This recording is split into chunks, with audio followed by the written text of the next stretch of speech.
She married a dead man's ghost to save her land, but the stranger who came instead brought a war to her door. Eliza Carter thought she'd wed a gentleman farmer through carefully written letters. What stepped off that iron horse was something else entirely, a man with blood on his hands and vengeance at his heels. When Ronan Hail offered marriage in place of the corpse he'd buried, she had one choice: accept a killer's protection or lose everything her family built. Stay until the end to see if love can grow in gunpowder and ash. Hit that like button and drop a comment with your city. I want to see how far this story travels. The wind tasted like copper and dust. Eliza Carter stood on the warped planks of Bentley Station, her fingers worrying the envelope in her coat pocket until the paper went soft as cloth. Around her, the high desert sprawled in every direction, sagebrush and stone beneath a sky so big it made her chest ache. The train was late. 40 minutes late, according to the rusted clock hanging crooked above the ticket window. She'd worn her mother's dress, navy blue wool with ivory buttons, the only nice thing she owned that wasn't actively falling apart. Beneath it, her work boots were caked in yesterday's mud because she didn't own proper town shoes anymore. Hadn't for 2 years since the fever took her father and left her alone with 300 acres of stubborn earth and a mortgage that grew teeth every month. Train's coming. The station master, a wizened man named Polk, who smelled perpetually of tobacco and regret, nodded toward the eastern horizon. Eliza followed his gaze and saw the black smudge of smoke pulling itself across the pale morning. Her stomach turned over. This was insane. She knew it was insane, marrying a man she'd never met, whose face she knew only from a single photograph that might have been 10 years old for all she could tell. But insanity had a price, and sanity cost more than she could pay. The bank had given her until December, 6 weeks. After that, the land her grandfather had broken his back to claim would go to auction, and she'd go somewhere. Nowhere. A woman alone with no family and no prospects didn't go anywhere good. So she'd written to the matrimonial agency in Carson City. She'd paid $3 she couldn't spare for them to forward her letter to men looking for wives in remote territories. And she'd received exactly one response. Dear Miss Carter, your letter intrigued me. I am 32 years old, of sound health and temperate habits. I have experience with livestock and dry farming. I seek a partnership built on mutual respect and honest labor.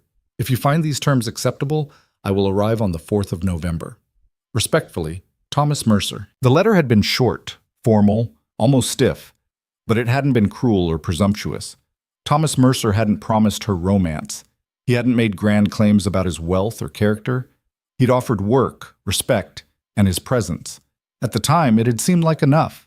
Now, watching the train grow larger against the mountains, Eliza wasn't sure what she'd been thinking. The locomotive screamed as it hit the brakes, metal shrieking against metal. Steam billowed across the platform in hot clouds that smelled of coal and grease. Eliza stepped back instinctively, her heart hammering against her ribs like it wanted out. Doors opened. Passengers emerged in 2s and 3s, a family with squalling children, a salesman with a heavy case, an older woman in an elaborate hat that seemed wildly impractical for the frontier. No Thomas Mercer. Eliza's throat tightened. She pulled the photograph from her pocket, studied it again. A man with a broad, pleasant face. Light hair, maybe. The image was faded, the details unclear. She scanned the thinning crowd. Still nothing. Then the last car opened and a man stepped down. Eliza knew immediately he wasn't Thomas Mercer. This man moved like violence contained in skin. Tall, lean, in the way of men who'd never had enough to eat and learned to make do. His coat was dark, dusty, cut long to hide what she suspected was a gun belt beneath. His hat shadowed most of his face, but what she could see was all hard angles, sharp jaw, a mouth set in something too grim to be called a frown. He carried a single bag and a rifle. When he turned, his eyes found her with the precision of a man who'd spent his life reading rooms for threats. Those eyes were gray, cold gray, like winter rivers. He walked toward her. No, Eliza heard herself say. Just that. A small, stupid word that changed nothing. The man stopped 3 feet away. Up close, she could see the scar that ran from his left temple into his hairline. Could see the way his right hand stayed loose, ready.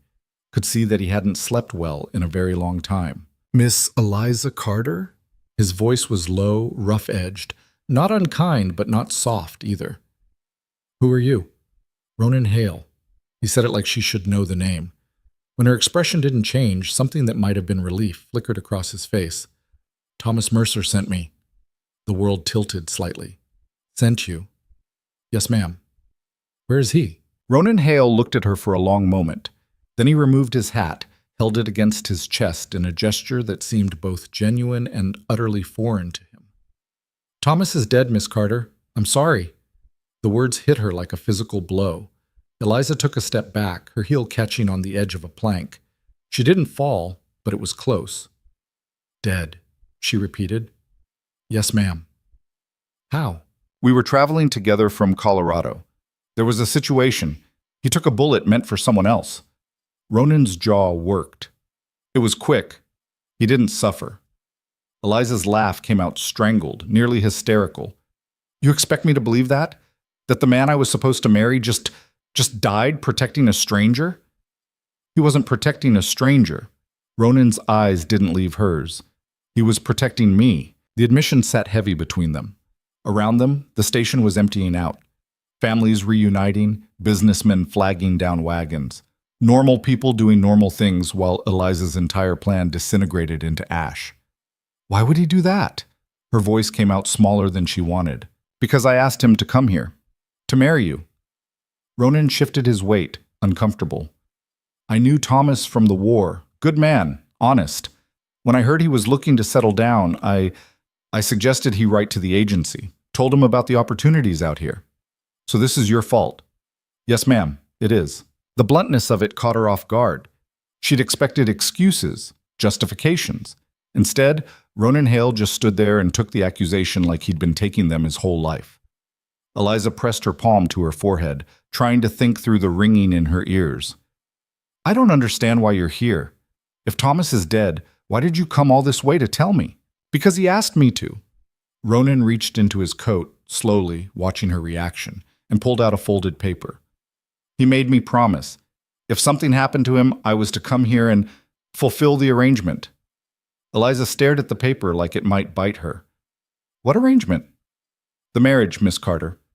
Thomas wanted you to have the protection you'd bargained for, so I came to offer it instead."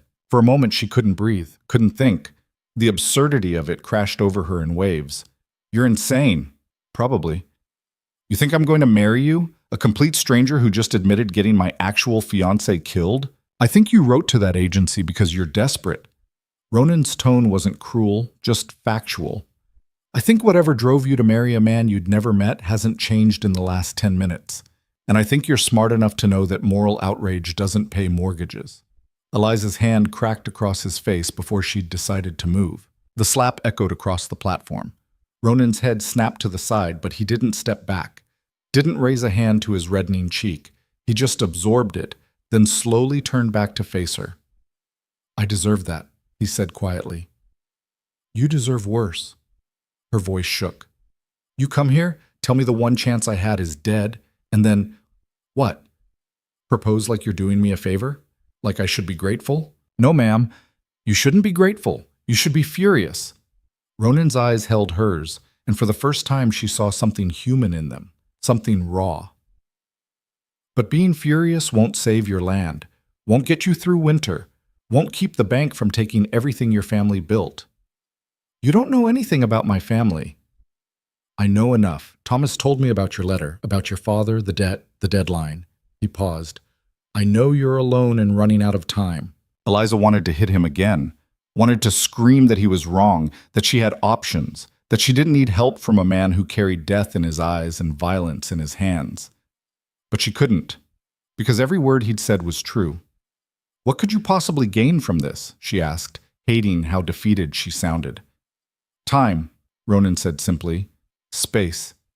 A place where people don't know my name or my face. I've been running for a long time, Miss Carter. I'm tired." "Running from what?" "Nothing you want attached to your life." He put his hat back on. "That's why I'm offering a different arrangement than Thomas would have. No real marriage, just a legal one.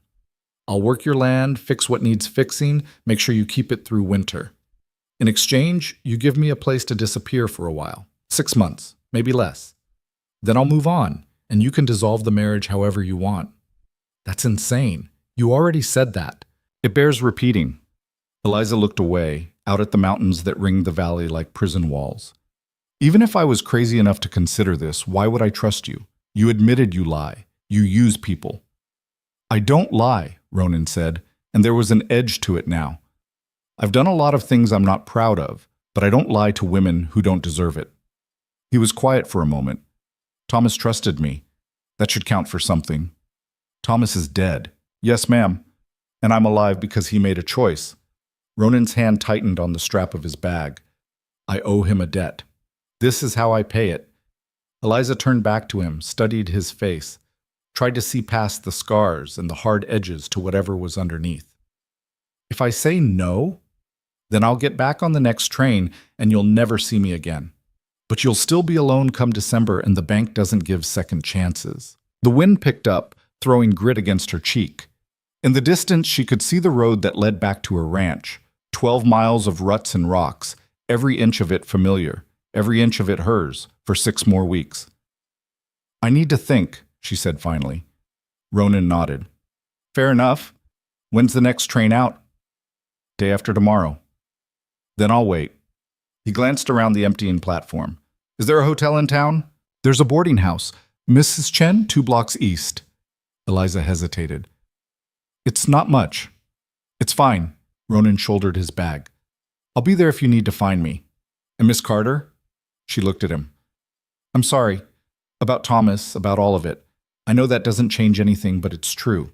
He walked away before she could respond, his boots loud on the wooden planks. Eliza watched him go, this stranger who'd just upended her entire world, and tried to decide if she was relieved or terrified that he'd given her a choice. The ranch looked worse than she remembered. Eliza guided her mare down the rutted drive, taking in the sagging fence line, the barn door hanging crooked on broken hinges, the water pump that hadn't worked right since August.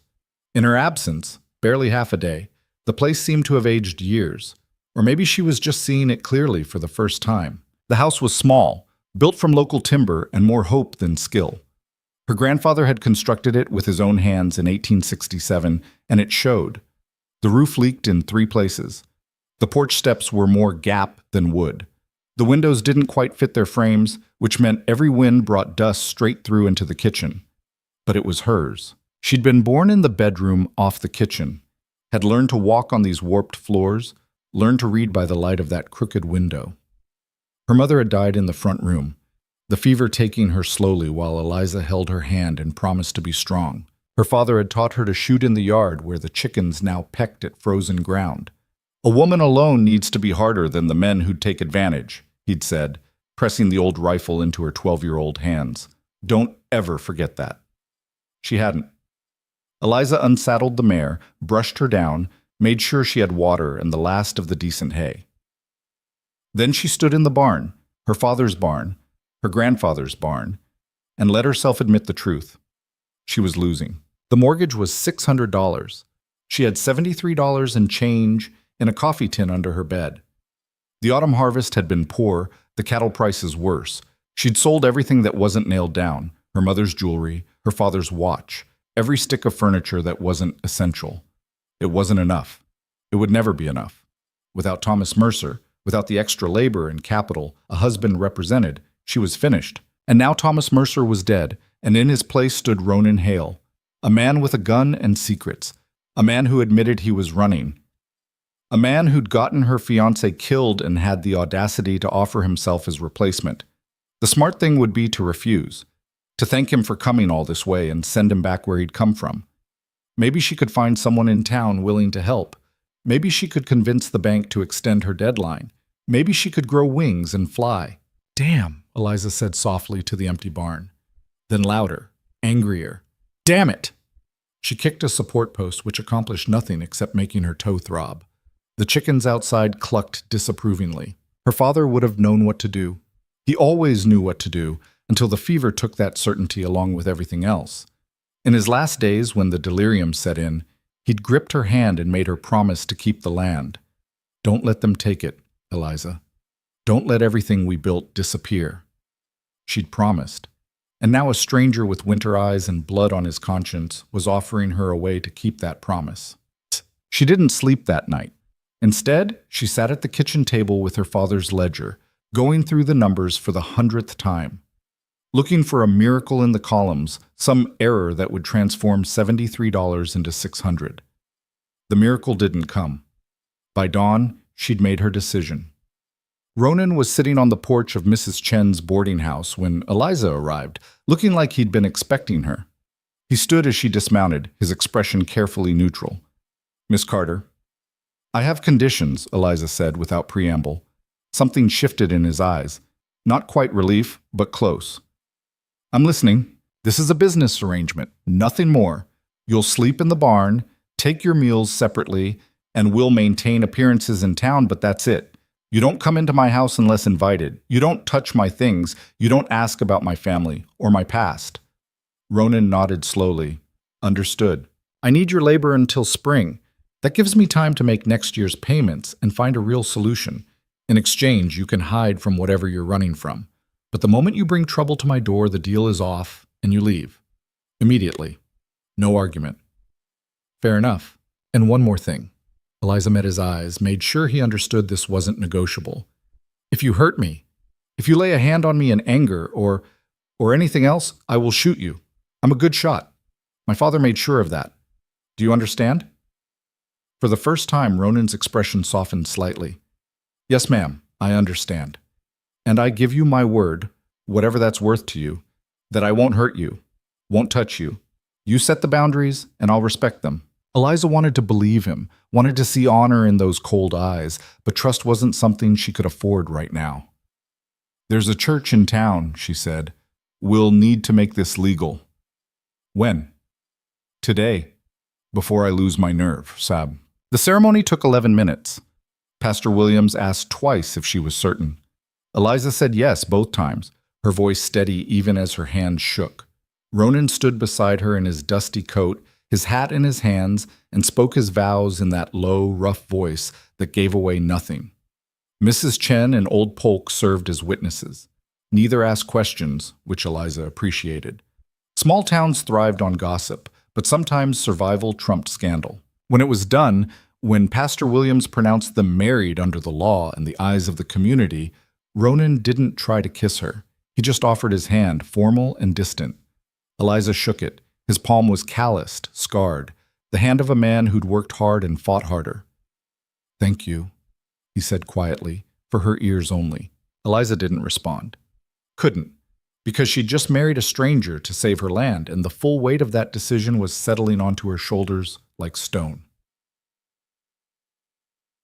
The ride back to the ranch was silent. Ronan followed on a rented horse, keeping a respectful distance. He didn't try to make conversation, didn't ask questions, just rode with the easy competence of someone who'd spent a lot of time in the saddle. When they reached the ranch, Eliza dismounted and gestured toward the barn. "You can set up in there. There's a stall in the back that's clean enough. I'll bring you blankets and—" "I have what I need," Ronan interrupted gently. "Don't trouble yourself. There's a pump by the house for water. Outhouse is past the chicken coop. Breakfast is at dawn, dinner at dusk. You'll eat on the porch unless the weather's bad." "Understood." Eliza started toward the house, then stopped, turned back. Ronan was still standing by his horse, watching her with those unreadable eyes. "Why?" she asked. "Really? Why did you come all this way to marry a woman you don't know?" Ronan was quiet for a long moment. When he spoke, his voice was softer than she'd heard it. "Because Thomas was a good man, and good men are rare. When they die protecting you, you owe them, simple as that." "Nothing about this is simple." "No, ma'am, it's not." He turned toward the barn. "But sometimes complicated is all we get, Nas." That first week passed in wary silence. Ronan worked like a man possessed.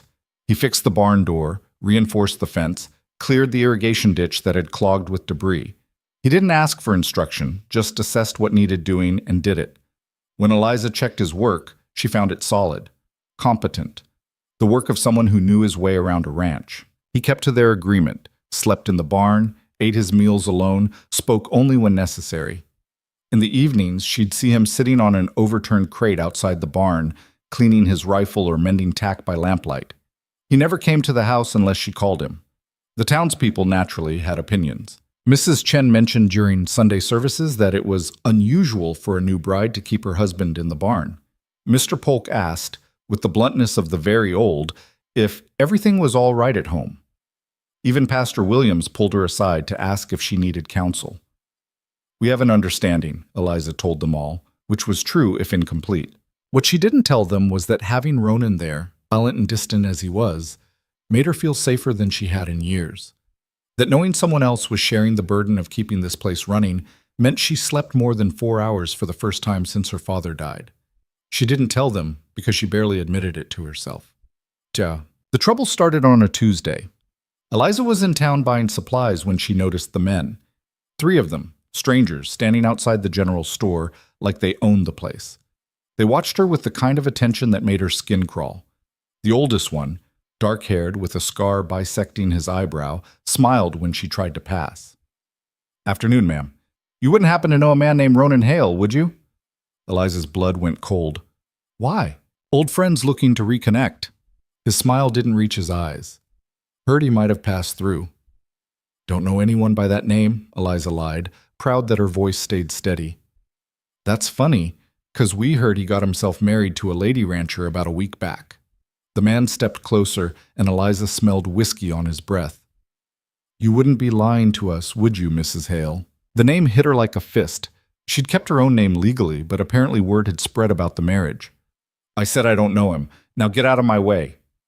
"Can't do that, ma'am. See, Ronan's got something that belongs to our employer. We're just here to collect." "Then you can ask him yourself when you find him," Eliza snapped. "But you won't find him on my land, and if you try, I'll shoot you for trespassing." She pushed past him before he could respond, her heart hammering. Behind her, she heard one of the other men laugh, low and mean. Feisty. Ronan always did like them feisty. Eliza kept walking, her hand tight on the shopping list in her pocket. She didn't run, didn't look back, but every instinct screamed that she'd just made a terrible mistake. She found Ronan in the barn, shoeing one of the horses. "We have a problem," she said without preamble. He looked up, saw her face, and set down the hoof. "What happened?" "3 men in town, looking for you. They knew about the marriage." Ronan's expression didn't change, but something went very still in him. "What did they look like?" Eliza described them. The scar, the whiskey smell, the casual menace. "Damn," Ronan said quietly. He straightened, wiping his hands on his trousers. "I'm sorry, Miss Carter. I'd hoped I had more time." "Time before what? Who are those men?" "Men I worked for, a long time ago." He met her eyes. "Men I stole from when I left." The world tilted. "You're a thief." "Was, and not from people who didn't deserve it." Ronan moved to the barn door, scanning the horizon like he expected an attack at any moment. "I can leave. Right now. That'll keep them away from here." "They already know about me," Eliza said, anger rising. "You brought this here, and now running won't fix it." "Then what do you want me to do?" It was a genuine question, not defensive, not dismissive. He was asking her, the woman he'd dragged into this, what she wanted. Eliza thought about her father's rifle, about the promise she'd made, about the fact that men like these would destroy her ranch looking for Ronan whether he was here or not. "How dangerous are they?" "Very. Can you fight them?" Ronan hesitated. "I can try. But there's more where these came from. My old employer doesn't forgive debts." "Then we need to make sure there's nothing left to forgive," Eliza said, surprising herself. "You said you stole something. What?" "Evidence. Ledgers documenting crimes he'd rather stay buried." Ronan's jaw tightened. "I sent them to a federal marshal I trust. They should reach him in a few weeks. Once they do, my old employer will have bigger problems than me. So we just need to survive a few weeks." "Against men who kill for a living." Ronan shook his head. "Miss Carter, I appreciate what you're trying to do, but—" "This is my land," Eliza interrupted. "My home. I'm not running from it, and I'm not letting them destroy it because of you." She stepped closer, made sure he was listening. "You want to pay your debt to Thomas? Then help me defend what's mine." For a long moment, Ronan just looked at her.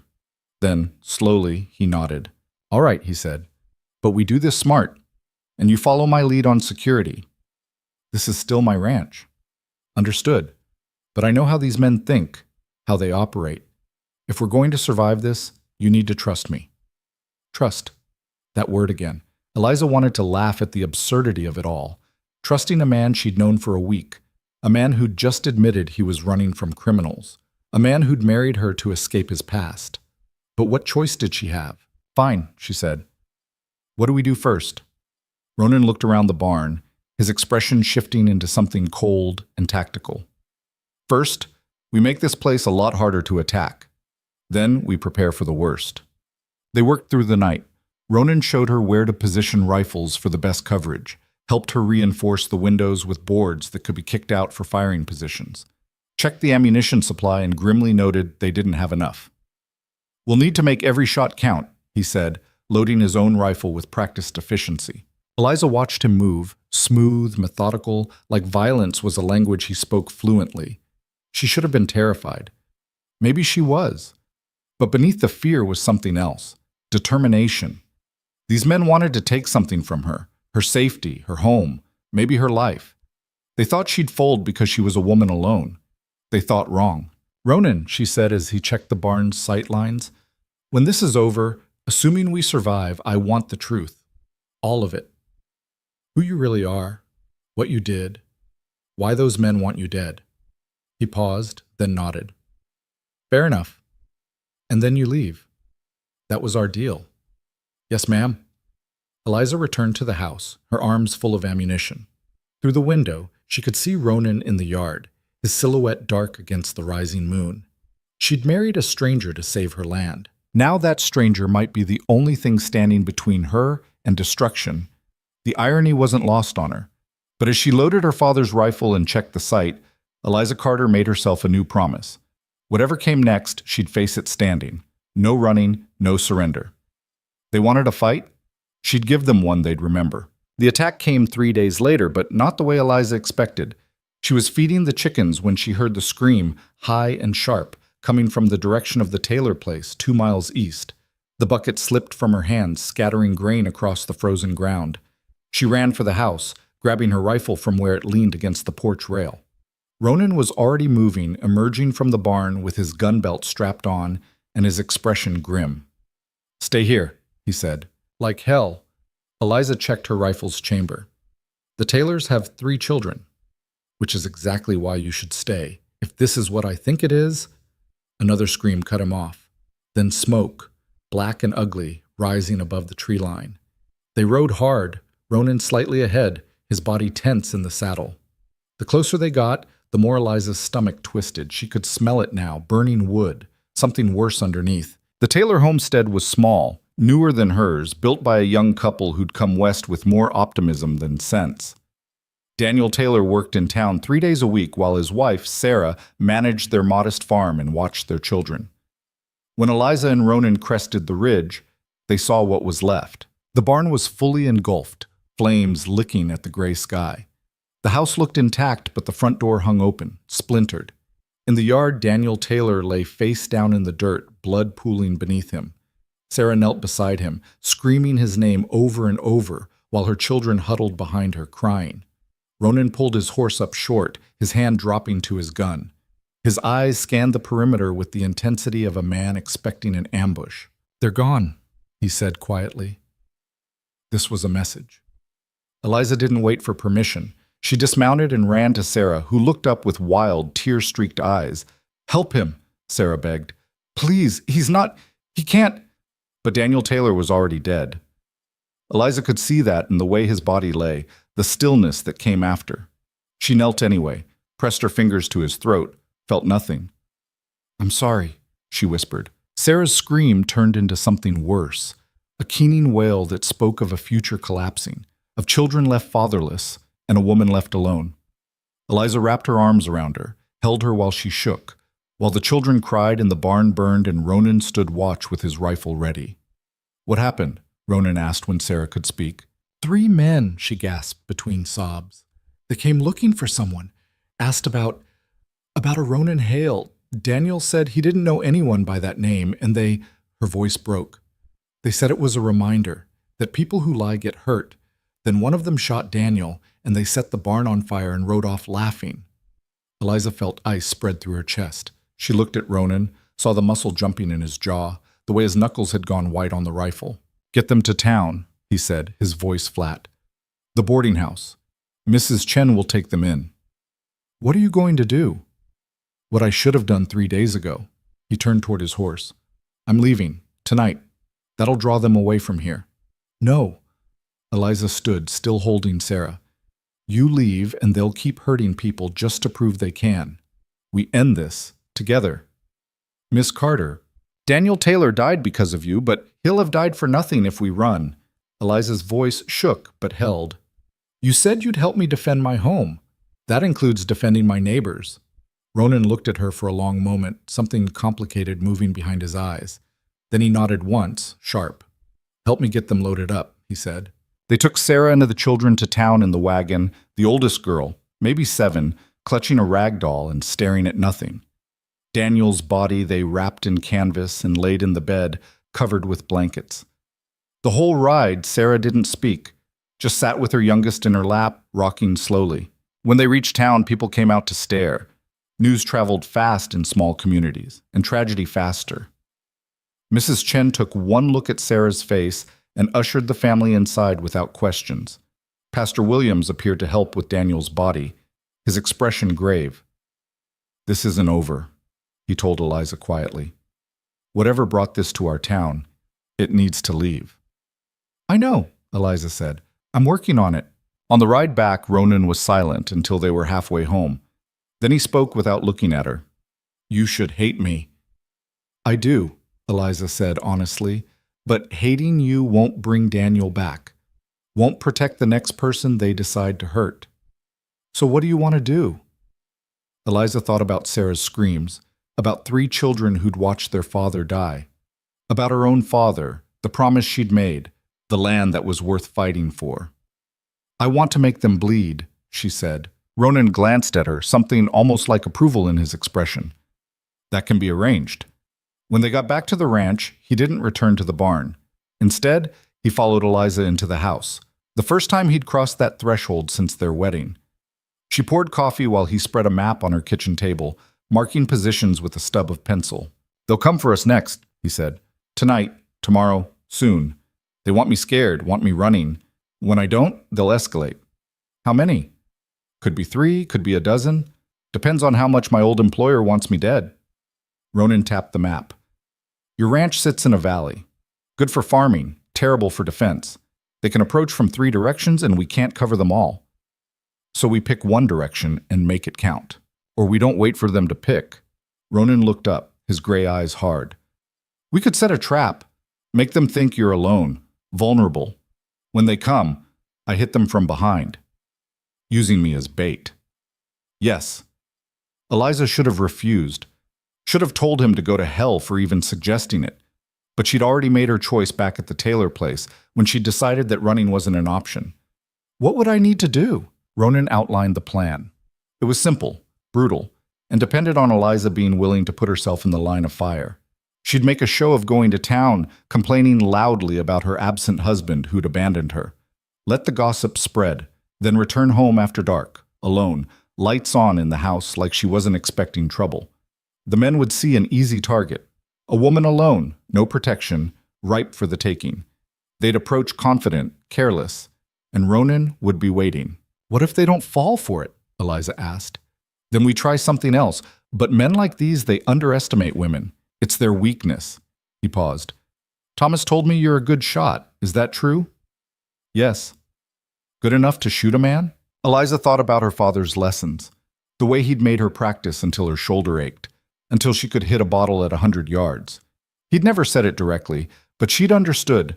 Someday she might need to shoot something besides bottles. "If I have to," she said. "You'll have to." Ronan's voice was matter-of-fact. "When it starts, there's no hesitation. You see a target, you shoot. They won't show you mercy for being a woman." "I understand." "Do you?" He leaned forward. "I've killed men, Miss Carter. More than I can count, more than I care to remember. It changes you, stays with you. You sure you want that weight?" Eliza met his eyes. Daniel Taylor is dead because I married you. His children don't have a father because I needed help, and you brought hell to my doorstep. So yes, I'm sure. I'll carry that weight. But so will you. Something flickered across Ronan's face. Guilt, maybe, or respect. He nodded slowly. Tomorrow, then. We set the trap. That night, Eliza couldn't sleep. She lay in her bed, staring at the ceiling, listening to the wind rattle the windows. Somewhere outside, Ronan was keeping watch. She wondered if he slept at all, or if men like him ever really rested. She thought about Sarah Taylor, now a widow. About those 3 children who'd have to grow up without their father's protection. About her own father, the way he'd looked at her in his final days, proud and terrified in equal measure. "Don't let them take it," he'd whispered, his hand burning with fever in hers. "Promise me, Eliza." She'd promised, and tomorrow she'd keep that promise, whatever it cost. The next morning, Eliza dressed carefully. Not in her work clothes, but in her town dress, the one that made her look softer, younger, less capable. She braided her hair, left her rifle behind, but tucked a small pistol into her coat pocket. Ronan watched her prepare with an unreadable expression. "You don't have to do this," he said. "Yes, I do. If something goes wrong, then you make sure they don't walk away from it." Eliza checked the pistol's chamber. "That's the deal." She rode to town slowly, making sure anyone watching would see her. At the general store, she made a point of complaining to Mrs. Chen about her husband, how he'd promised to help, how he'd been distant and strange, how she was starting to regret the whole arrangement. Mrs. Chen listened with the avid attention of someone already composing the gossip she'd spread later. "Men," she said sympathetically, "never what they promise, are they?" "No," Eliza agreed, playing the role. "They're not." She bought supplies she didn't need, spent money she couldn't spare, and made sure to mention she'd be alone at the ranch for the next few days. Her husband had business elsewhere. She was frightened, honestly, being so isolated without protection. By the time she left, half the town would know. And half the town meant the wrong ears would hear within hours. The ride home felt longer than usual. Eliza kept her hand near the pistol, her eyes scanning the horizon. Every shadow looked like a threat. Every bird taking flight made her jump. She was afraid. She could admit that to herself. But fear didn't mean paralysis. Her father had taught her that too. When she reached the ranch, the sun was setting. The house looked exactly as she'd left it, small, weathered, hers. She unsaddled her horse, gave her water, then went inside and lit every lamp she owned. The light would make her visible, would announce she was home, alone, unprepared. Ronan was somewhere out there in the darkness. She had to trust he was in position, ready. Had to trust that this plan, insane as it was, would work. She made coffee she didn't drink. Sat at the kitchen table with a book she couldn't read. Waited. The first hour passed in silence. The second hour, she heard coyotes in the distance. The third hour, her nerves were screaming. Then the dogs started barking. Eliza stood, her hand going to the pistol. Through the window, she saw nothing. But the dogs knew. They always knew. A floorboard creaked on the porch. She turned toward the door just as it crashed open, the lock giving way under a heavy boot. 3 men poured in. The same 3 from town, the scarred one in front. "Evening, Mrs. Hale," he said, smiling. "Hope we're not interrupting." Eliza raised the pistol, her hand steady despite her racing heart. "Get out of my house." "Or what? You'll shoot us?" The man laughed. "Sweetheart, if you were going to shoot, you'd have done it already." He was right. She should have fired the moment they came through the door. But her finger froze on the trigger, some deep instinct screaming that crossing this line meant never going back. The hesitation cost her. One of the other men lunged forward, faster than she expected. His hand closed around her wrist, twisting hard. The pistol clattered to the floor. Eliza screamed, not from fear but from rage, and drove her knee into his groin. He doubled over with the grunt. She grabbed for the pistol, but the scarred man got there first, kicking it away. "Feisty," he said, grabbing her by the hair. I like that. Makes it more fun." Eliza spat in his face. He hit her, open palm across the cheek, hard enough to snap her head to the side and fill her mouth with blood. Stars burst behind her eyes. "Where is he?" the man demanded, shaking her. "Where's Ronan?" "Gone," Eliza gasped. "He left. Days ago." "Liar." Another shake. We know he's here, hiding like the coward he is. I don't know where. The window exploded inward. Glass showered across the room as Ronan came through in a roll, his rifle already firing. The first shot took the man holding Eliza in the shoulder, spinning him away. The second caught the one she'd kneed in the chest, dropping him like a stone. The scarred man dove for cover behind the table, drawing his own gun. Ronan fired again but missed, the bullet splintering wood. Then everything dissolved into chaos. Gunfire filled the small house, deafening. Eliza threw herself flat as bullets tore through walls, shattered dishes, ripped through furniture. The acrid smell of gunpowder burned her nose. She saw Ronan move like smoke, using the furniture for cover, his face cold and focused. Saw the scarred man fire wild, panic replacing his earlier confidence. Saw the wounded man crawling toward the door, leaving a trail of blood. Her pistol was 3 feet away. Eliza lunged for it, her fingers closing around the grip just as the scarred man spotted her. He swung his gun toward her, and time seemed to slow. She saw his finger tighten on the trigger, saw the barrel line up with her chest. She fired first. The recoil jolted her arm. The bullet caught him in the throat, and he went down choking, his gun clattering away. For a moment there was only the sound of harsh breathing. Then Ronan was beside her, pulling her to her feet, checking her for wounds. "Are you hit?" "No." Her voice sounded strange, distant. "I don't think so." The room looked like a war zone. 2 bodies lay still. The third, the one she'd shot in the throat, was making horrible wet sounds as he died. Ronan walked over, looked down at him without expression. "Where's the rest of your crew?" he asked. The man tried to speak, blood bubbling from his lips. Ronan knelt, leaning closer. "How many more?" "Go." "To hell," the man wheezed. "Already there." Ronan stood. "You first." He walked away as the man died, his attention already moving to the windows, checking for more threats. Eliza stood frozen, staring at the body, at the hole she'd put in his throat, at the blood spreading across her kitchen floor. She'd killed a man.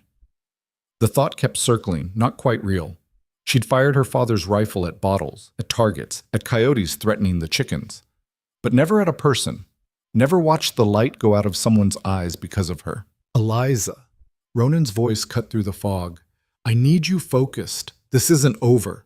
There's more, always more." These were just the advance team. He reloaded his rifle with quick, practiced movements. "They'll have others watching, waiting to see if we survived. When these 3 don't report back, they'll escalate." Eliza's legs felt unsteady. She sat down hard on the one chair that wasn't destroyed, her hands shaking. "I killed him," she said. "You defended yourself." Ronan moved to the window, peering out into the darkness. "You did what had to be done." "That's supposed to make it better?" "No, it's just supposed to be true." He glanced back at her. "First kill is always hardest. You want to fall apart, that's your right, but do it later. Right now we need to move." "Move where?" "Somewhere they can't trap us. Somewhere we can see them coming." Ronan crossed to her, crouched so they were eye level. "Listen to me. You did good tonight. Better than most men I've fought beside. But this is only the beginning. If you want to quit, if you want to take what's left of your things and run, I won't blame you." Eliza looked around her house. Her mother's kitchen, now blood-stained and bullet-riddled. Her father's table, split down the middle. Everything familiar made strange by violence. She thought about Sarah Taylor, about Daniel's body wrapped in canvas, about the promise she'd made. "How do we win?" she asked. "We don't. Not against what's coming." Ronan stood. "But we can survive long enough for those ledgers to reach the marshal. Once they do, my old employer becomes a wanted man. He'll have bigger problems than me." "How long?" "Week, maybe 2. Then we hold for 2 weeks." Eliza forced herself to stand, to ignore the trembling in her legs. "What do we need?" Ronan studied her face, and for the first time, something like admiration crossed his features. "Supplies, ammunition, and people." "People? You think we can hold this place alone?" He gestured to the carnage. "This was 3 men. Next time it'll be 10, maybe more. We need help." "Who's going to help us? We brought this fight to their doorstep." "Then we make them understand that if we fall, they're next." Ronan moved to the door, checking the yard. "These men don't stop at one target. They'll burn through this whole town looking for me. The only way anyone survives is if we stand together. Eliza thought about the pastor's words, about Mrs. Chen's suspicious glances, about a community that had never fully trusted her, even before she'd married a stranger. They won't listen, she said. They might, if the right person asks. Ronan looked at her. You were born here. Your family built this place. People respect that, even if they don't respect me. You want me to convince them to fight. I want you to convince them that fighting is the only way they survive. It was insane, asking farmers and shopkeepers to take up arms against professional killers. But Ronan was right about one thing. If they did nothing, more people would die. More wives would become widows. More children would lose fathers. Tomorrow, Eliza said. I'll talk to them tomorrow. Good. Ronan grabbed his bag from where he'd stashed it near the door. Tonight we sleep somewhere else. They might come back, and I'd rather not fight in a building with no defensible positions. Where? The barn has good sight lines. We can see anyone approaching. He paused. Unless you'd rather ride to town. No. Eliza grabbed her rifle, checked the chamber. We stay. This is my land. They spent the night in the hayloft, taking turns on watch. When it was Eliza's turn, she sat with her rifle across her knees and watched the darkness beyond the barn doors. Every sound made her jump. Every shadow looked like a threat. Ronan slept fitfully in the hay, his hand never far from his gun. Even in sleep, he looked ready to fight. As dawn broke gray and cold, Eliza made her decision. She'd go to town. She'd talk to the people she'd known her whole life, and she'd make them understand that survival meant standing together, even if that meant standing with the man who'd brought death to their door. Because the alternative, waiting alone for the next attack, wasn't survival at all. It was just dying slowly. The town meeting hall smelled like old wood and suspicion. Eliza stood at the front, her hands gripping the edge of the podium to hide their shaking. 23 people had shown up. Less than half the town's population, but more than she'd expected. They sat in scattered groups, farmers beside shopkeepers beside the few ranchers who'd bothered to come. Sarah Taylor was there too, in the back, her face hollow. Pastor Williams stood near the door, arms crossed. Mr. Polk sat in the front row, whittling a piece of wood with methodical strokes. Mrs. Chen perched on the edge of her seat, eyes sharp with judgment. Ronan wasn't there. They'd agreed it was better if he stayed away. His presence would only inflame things. But Eliza felt his absence like a missing limb. "Thank you for coming," she started, and her voice came out smaller than she wanted. She cleared her throat, tried again. "I know some of you think I shouldn't have called this meeting, that what happened to the Taylors and to my ranch isn't your concern." "Damn right it's not," someone muttered. She couldn't see who. "But you're wrong." Eliza forced herself to meet their eyes, one by one. The men who killed Daniel Taylor didn't come here for him. They came looking for my husband, and when they didn't find what they wanted, they hurt innocent people to send a message. "Then give them your husband," Mrs. Chen said sharply. "Let him face his own consequences." "I would if it would end there." Eliza's hands tightened on the podium. "But it won't. These men don't stop. They'll tear through this town looking for him, and they won't care who gets in the way. Your homes, your families, none of it matters to them." "So what are you proposing?" Pastor Williams asked quietly. "That we fight? Most of us aren't gunmen, Eliza. We're farmers, tradesmen. We came here to build lives, not wage war." "I know, but sometimes war finds you anyway." She paused, gathering her words. "My husband has something these men want. Evidence of crimes their employer committed. He sent it to a federal marshal. In a week, maybe 2, it'll reach him. When it does, these men will have bigger problems than us." 2 weeks. Old Polk stopped whittling, looked up. "You're asking us to hold out for 2 weeks against professional killers." "I'm asking you to defend your homes, your families." Eliza's voice strengthened. "Because whether you help us or not, they're coming. And when they do you really think they'll leave witnesses? That they'll stop at one ranch, one family?" The room fell silent. She could see the calculation happening behind their eyes, the weighing of risks, the measure of fear against anger. "You brought this here," a voice said from the middle. It was James Wright, a rancher whose land bordered hers to the south. "You married a stranger, didn't ask questions, and now you want us to pay the price." "You're right," Eliza said, and the admission seemed to surprise him. I did bring this here. I was desperate and I made a choice without thinking through all the consequences. Daniel Taylor is dead because of that choice. His children don't have a father because I needed help, and I didn't care enough about where it came from. She took a breath, felt the weight of their stares. But you know what? I'd make the same choice again, because the alternative was losing my land, losing everything my family built. And I wasn't going to let that happen without a fight. Her voice rose. So yes, I brought this fight to your door, and I'm not apologizing for surviving, but I am asking you to help me finish it. Why should we trust you? Mrs. Chen demanded. Or that man you married. How do we know he's telling the truth about these ledgers? You don't, Ronan said. Everyone turned. He stood in the doorway, his coat dusty from the ride, his rifle slung over his shoulder. Eliza's stomach dropped. They'd agreed he'd stay away. Ronan, she's right not to trust me, he continued, walking down the center aisle. People shifted away from him like he carried disease. I've done things most of you couldn't stomach. Worked for men who'd kill you for the coins in your pocket. I've lied, stolen, and worse. He reached the front, stood beside Eliza. She could feel the tension radiating off him. But here's what I won't do, Ronan said, his voice carrying. I won't run. Not from this. My old employer is a man named Cyrus Taggart. He runs guns, extorts businesses, kills anyone who crosses him. For 5 years, I helped him do it.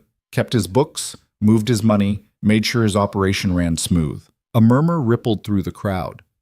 Eliza stared at him. He'd never told her the name, never given her details. Then I saw him murder a family, Ronan continued, his jaw tight. Father, mother, 2 kids. They'd refused to sell their land, and Cyrus doesn't take no for an answer. He had them lined up in their own yard and shot them like dogs. The youngest was 6. The room was dead silent. I took his ledgers that night. Every transaction, every crime, every name. Sent them to a marshal I served with during the war, a man I know is honest. But Cyrus has people everywhere, and the mail moves slow out here. So yes, maybe those ledgers are already in federal hands. Or maybe they're not. Either way, Cyrus thinks I still have them, which means he'll keep coming. Then you should leave, James Wright said. Take your trouble somewhere else. Can't do that. Ronan met his eyes. Because I owe a debt to Thomas Mercer, the man who died in my place. And I owe one to Eliza, who took me in when she had every reason not to. So I'm staying, I'm fighting, and yeah, I'm asking you to help. Not because you owe me anything, you don't. But because if we don't stand together, we fall separately. Pastor Williams stood. How many men are we talking about? Could be 10, could be 20. Depends on how much Cyrus is willing to spend. Ronan's expression didn't change. But they'll come hard. They'll come at night, and they'll try to burn you out or shoot you down, whichever's easier. And you think we can stop them? The pastor's voice was skeptical but not dismissive. I think we can make them bleed enough that Cyrus decides we're not worth the cost. Ronan glanced at Eliza, then back to the crowd. Your ranches are spread out, hard to defend individually, but if we consolidate, bring your families to one location, fortify it, create overlapping fields of fire, we can hold. Where? Old Polk asked. The Carter Ranch, Ronan said. It sits in a valley with good sight lines. The house and barn create natural strong points. We can turn it into something defensible. Eliza's throat tightened. Her ranch, her home, the place she'd been trying to save was now being offered up as a battlefield. And after? Mrs. Chen's voice cut through. After these 2 weeks? You expect us to just go back to normal? Trust you to keep your word and leave? I don't expect anything, Ronan said flatly. But I'll give you my word anyway. When this is done, when Cyrus is in custody or dead, I'll leave. You'll never see me again. Eliza can dissolve the marriage, tell everyone I abandoned her, whatever story saves her reputation. I don't care. I just want to finish this without more people like Daniel Taylor dying. The room erupted in conversation, arguments, questions, fear mixing with anger. Eliza let them talk, her mind racing. She hadn't expected Ronan to reveal so much, hadn't expected him to offer himself up for judgment. Finally, Pastor Williams raised his hand for quiet. I want to talk to Eliza. Alone. The crowd murmured but slowly filed out, shooting dark looks at Ronan as they passed. When the room emptied, only the pastor, Eliza, and Ronan remained. You're asking us to risk everything, Williams said. Our families, our homes, based on the word of a man who admits he's a criminal. I know, Eliza said. Do you? Because once we make this choice, there's no going back. People will die. Maybe us, maybe our children. And for what? To buy time for ledgers that might not even exist? They exist, Ronan said quietly. I swear it. Your oath means nothing to me. The pastor turned to Eliza. But yours does. You've lived here your whole life. Your family helped build this town. So I'm asking you, Eliza Carter, is this man worth dying for? The question hung in the air. Eliza thought about Thomas Mercer, dead in Ronan's place, about Daniel Taylor, dead for refusing to betray a stranger, about all the ways this could end badly and the few ways it might end right. No, she said finally. He's not worth dying for. But what he's trying to stop is, if we let Cyrus Taggart win, if we let men like him take what they want through violence, then what are we building here? What kind of town are we leaving our children? Williams was quiet for a long moment. Then he sighed, and Eliza saw how tired he looked, how old. I'll need to talk to the others, he said. Put it to a vote. But Eliza, if they say no, then I fight alone, she interrupted. This is still my land. I'm not abandoning it. The pastor nodded, unsurprised. He left without another word, the door closing softly behind him. Ronan and Eliza stood in the empty hall, the silence heavy. You shouldn't have come, she said. Probably not. Why did you tell them everything? You could have lied, made yourself sound better. I'm done lying. Ronan moved to the window, looked out at the town. These people deserve to know what they're getting into, who they're fighting for. You mean who they're fighting with? Eliza joined him at the window. We're in this together now, whether I like it or not. Do you? Like it? She considered the question honestly. No, I hate that you brought this here. Hate that good people are suffering because of choices you made years ago. Hate that I have to ask my neighbors to risk their lives. But I don't hate you. The admission surprised her. I should. But when I look at you, all I see is someone trying to fix something broken. Maybe it's too late. Maybe it can't be fixed, but at least you're trying. Ronan didn't respond, but something in his expression shifted. Less guarded, more raw.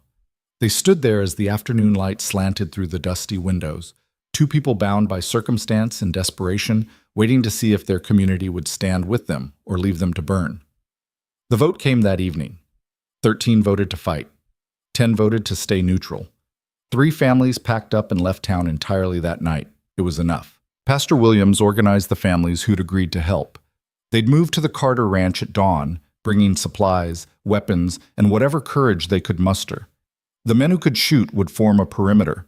The women and children would stay in the house, ready to reload weapons or retreat to the root cellar if things went bad. Ronan spent the night turning the ranch into a fortress.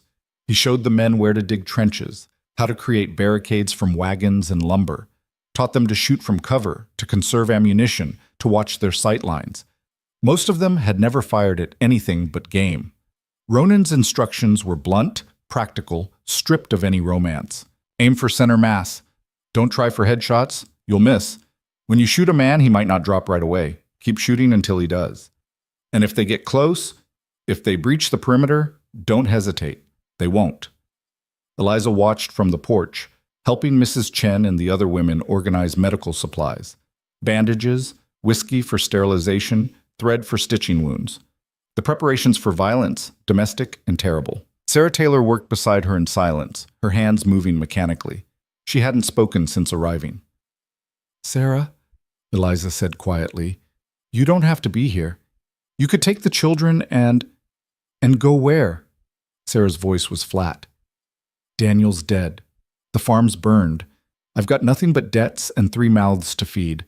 At least here I can be useful. I'm sorry. Don't. Sarah finally looked at her, eyes red but dry. Don't apologize. Daniel made his choice when he lied to those men. He knew the risk. We both did. She paused.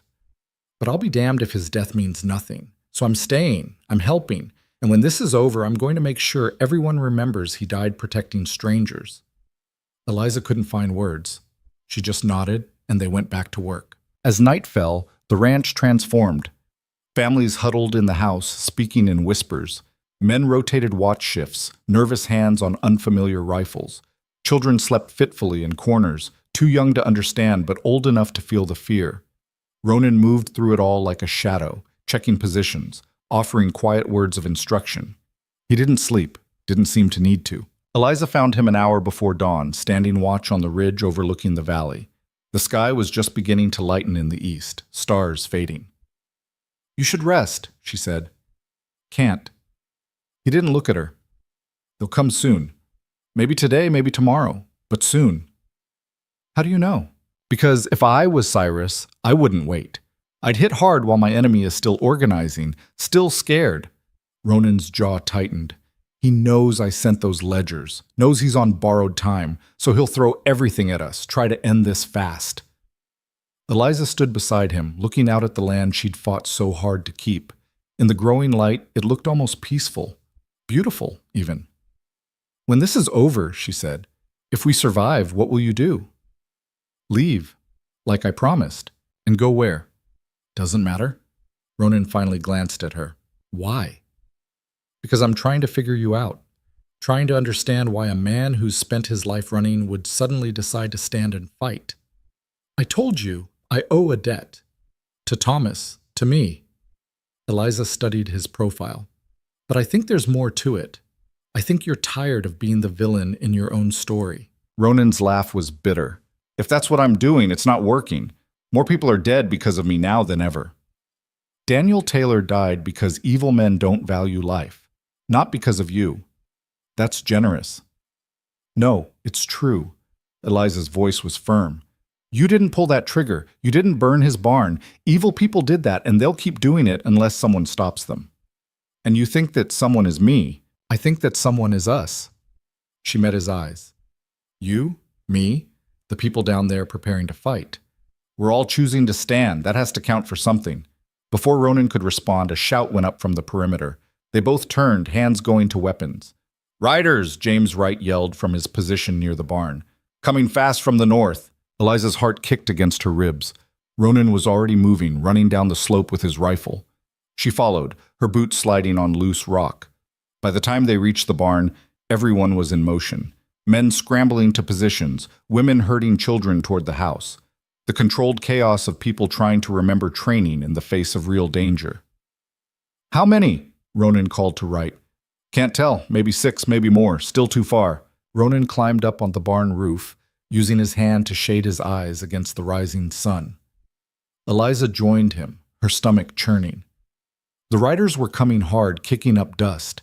As they got closer, she could make out details, dark clothes, rifles, the kind of men who made violence a profession. 8, Ronan said. "Could be advanced scouts, could be the whole force. Either way, this is it." He dropped down, started issuing orders.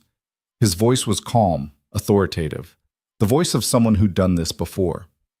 "Let them get close. Wait for my signal. Don't waste ammunition on long shots. Aim, breathe, squeeze. And for the love of everything, don't shoot each other." The riders were close enough now that Eliza could see their faces. Hard men, confident men. They rode like they owned the world, and everyone in it was just renting. They stopped about 100 yards out, just beyond effective rifle range. For a long moment, there was only silence. Then one of them rode forward, a lean man with silver hair and a scar that ran from his eye to his jaw. He stopped 50 yards from the barn, well within shooting distance, and called out, "Ronan Hail! I know you're in there!" Ronan stepped into view, his rifle held loose but ready. "I'm here. My name is Marcus Webb. I work for Cyrus Taggart. He wants his property back. Don't have it. Sent it to the federal marshal in Carson City 3 weeks ago." Ronan's voice carried across the yard. "Tell Cyrus he's done." Webb laughed. "You always were a bad liar, Hale. Cyrus knows you didn't send shit. You're too smart for that. You'd keep it as insurance bargaining chip. So here's the deal. You hand over those ledgers, and we ride out. No one else has to die. And if I refuse, then we burn this place to ash and everyone in it." Webb's smile was cold. "Your choice. You got 5 minutes." He turned his horse, rode back to his men. They sat there waiting, rifles across their saddles. Eliza moved to Ronan's side. He's bluffing about the ledger still being here. No, he's not. Ronan didn't look at her. I lied. They're in the barn, hidden. I couldn't risk the mail getting intercepted. The words hit her like a fist. You what? I'm sorry. I couldn't tell you before. Couldn't trust anyone. He finally met her eyes. But they're real, Eliza. Everything I said about Cyrus, about what he's done, it's all in those books. If they reach the right people, he'll hang. Then give them to Webb. End this.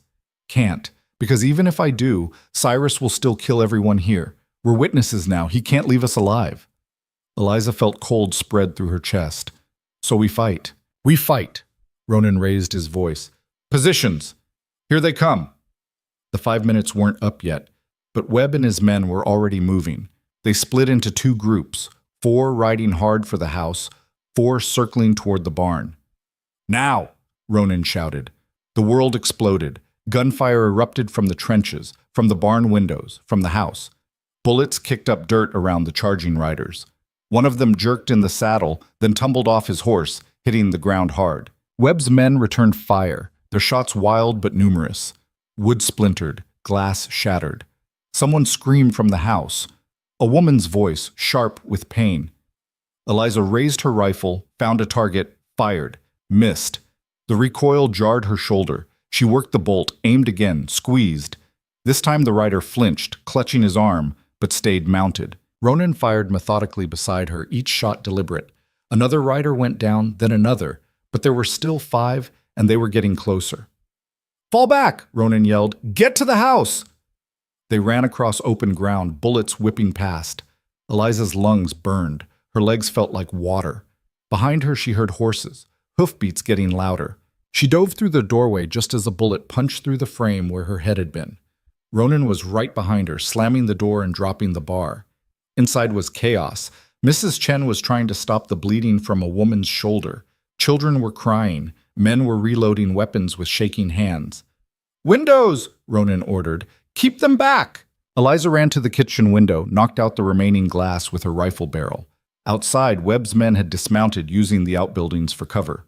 They were organized, professional, advancing with covering fire. She aimed at movement, fired. The figure ducked back. She worked the bolt, tried to find another target, but they were too careful now, too smart. They're gonna rush us, Ronan said from across the room. When they do, don't stop shooting. Make every bullet count. A bottle arced through the air, trailing fire. It shattered against the barn, and flames immediately began climbing the dry wood. They're burning us out, James Wright yelled. Another bottle. This one hit the porch, spreading burning oil across the boards. Smoke began to seep through the gaps in the door. We can't stay here, Pastor William said, his voice tight. We'll cook. Ronan's face was grim. He looked at Eliza, and she saw something in his eyes she hadn't seen before. Uncertainty, fear. The root cellar, she said. Get the women and children down there. The rest of us make a stand. That's suicide, Wright protested. So is staying here. Eliza worked her rifle bolt. Move! They got the non-combatants down the narrow stairs into the earth-packed cellar just as the front wall started to burn. The heat was immediate, terrible. Smoke filled the room, making eyes water and throats close. 5 men remained topside with Eliza and Ronan, 5 against however many were still out there. The rush came from 2 sides at once. Webb's men burst through windows and kicked in the burning door, guns blazing. The defenders fired back, and the small house became hell. Muzzle flashes and smoke, screaming, the wet sound of bullets hitting flesh. Eliza shot a man climbing through the window. He fell backwards, gone before she could think about it. Worked the bolt. Shot another. The rifle kicked. Her ears rang. Everything was noise and fear and the animal drive to survive. Ronan fought like something inhuman, moving, shooting, never still. His face was spattered with blood, his eyes cold, distant. He'd become what he'd always been, Eliza realized. A killer. The best kind. The kind that kept you alive. Then Webb was there, coming through the smoke with his pistol raised. He shot James Wright in the chest, and the rancher went down without a sound. Turned toward Ronan, finger tightening. Eliza screamed a warning, but it was lost in the gunfire. Ronan spun, brought his rifle up, too slow. The shot that saved him came from the doorway. Sarah Taylor stood there with a smoking rifle, her face streaked with tears and soot. Webb staggered, looked down at the hole in his chest, then at her. "For Daniel," Sarah said, and shot him again. Webb collapsed. Around him, his remaining men faltered, seeing their leader down. That moment of hesitation was enough. "Out!" someone yelled. "Fall back!" The attackers broke, running for their horses. Ronan moved to pursue, but Eliza grabbed his arm. "Let them go. We won. They'll regroup, come back with more. Then we'll be ready." She looked around the burning room at the bodies and blood and the people who'd survived. "But right now we need to save what's left." They fought the fire for an hour, bucket brigades from the well, wet blankets beating at flames. The barn was lost, fully engulfed. But they saved the house, barely. The front wall was charred, 2 rooms gutted, but the structure held. When it was over, they counted the cost. James Wright dead, 2 others wounded, 1 seriously. 3 of Webb's men dead in the yard, including Webb himself. The rest had fled. It should have felt like victory. Instead, it just felt like survival. Temporary. Fragile. As the sun climbed higher, Eliza stood in the ruins of her home and wondered how many more battles they could endure before there was nothing left to save. They buried James Wright at sunset. The ground was hard, the work slow. Pastor Williams spoke words over the grave that Eliza barely heard, her mind elsewhere, counting ammunition, calculating how many days they could hold, wondering when the next attack would come. Sarah Taylor stood beside Wright's widow, Margaret, who held her 2 young sons while they cried. The boys didn't understand why their father wasn't coming home. Eliza envied them that ignorance. When it was done, when the last shovel of earth covered the grave, people drifted back toward the damaged house in small groups. Nobody spoke much. Exhaustion hung over them like fog. Ronan hadn't come to the burial. Eliza found him in what remained of the barn, pulling charred boards aside, searching through the debris. His hands were blackened with soot, his face grim. "What are you doing?" "Looking for the ledgers." He tossed aside a burned beam. "They were hidden in the back stall. If the fire got to them, then we've got nothing," Eliza finished. She grabbed a board, helped him dig. "How long before Cyrus sends more men?" "Days? Maybe less." Ronan paused, wiping sweat from his forehead and leaving a streak of ash. Webb was his second in command. Smart, experienced.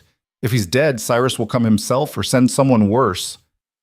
"There's worse than Webb." "Always." Ronan pulled aside more debris, then stopped.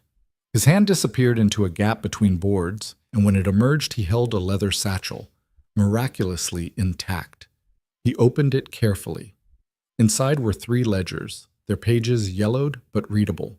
Names, dates, transactions. A record of every crime Cyrus Taggart had committed or ordered for the past 5 years. "This is it," Ronan said quietly. "This is what they're dying for." Eliza took one of the ledgers, flipped through it. The entries were meticulous, written in a neat hand she assumed was Ronan's. Each page documented theft, extortion, murder, the casual notation of evil, reduced to numbers and names. "Why didn't you destroy these?" she asked. "If you wanted to be free of him, why keep the evidence?" "Because men like Cyrus don't stop. They keep taking, keep hurting, until someone makes them stop." Ronan's jaw tightened. "I thought if I could get these to the right person, maybe something good could come from all the bad I'd done. Maybe I could balance the scales a little." "You can't balance scales with blood on them." "No, but you can try." He took the ledger back, returned it to the satchel. "I need to get these to Carson City, to Marshal Hendricks. He's the only one I trust to use them right." "That's 3 days' ride, maybe more." "I know.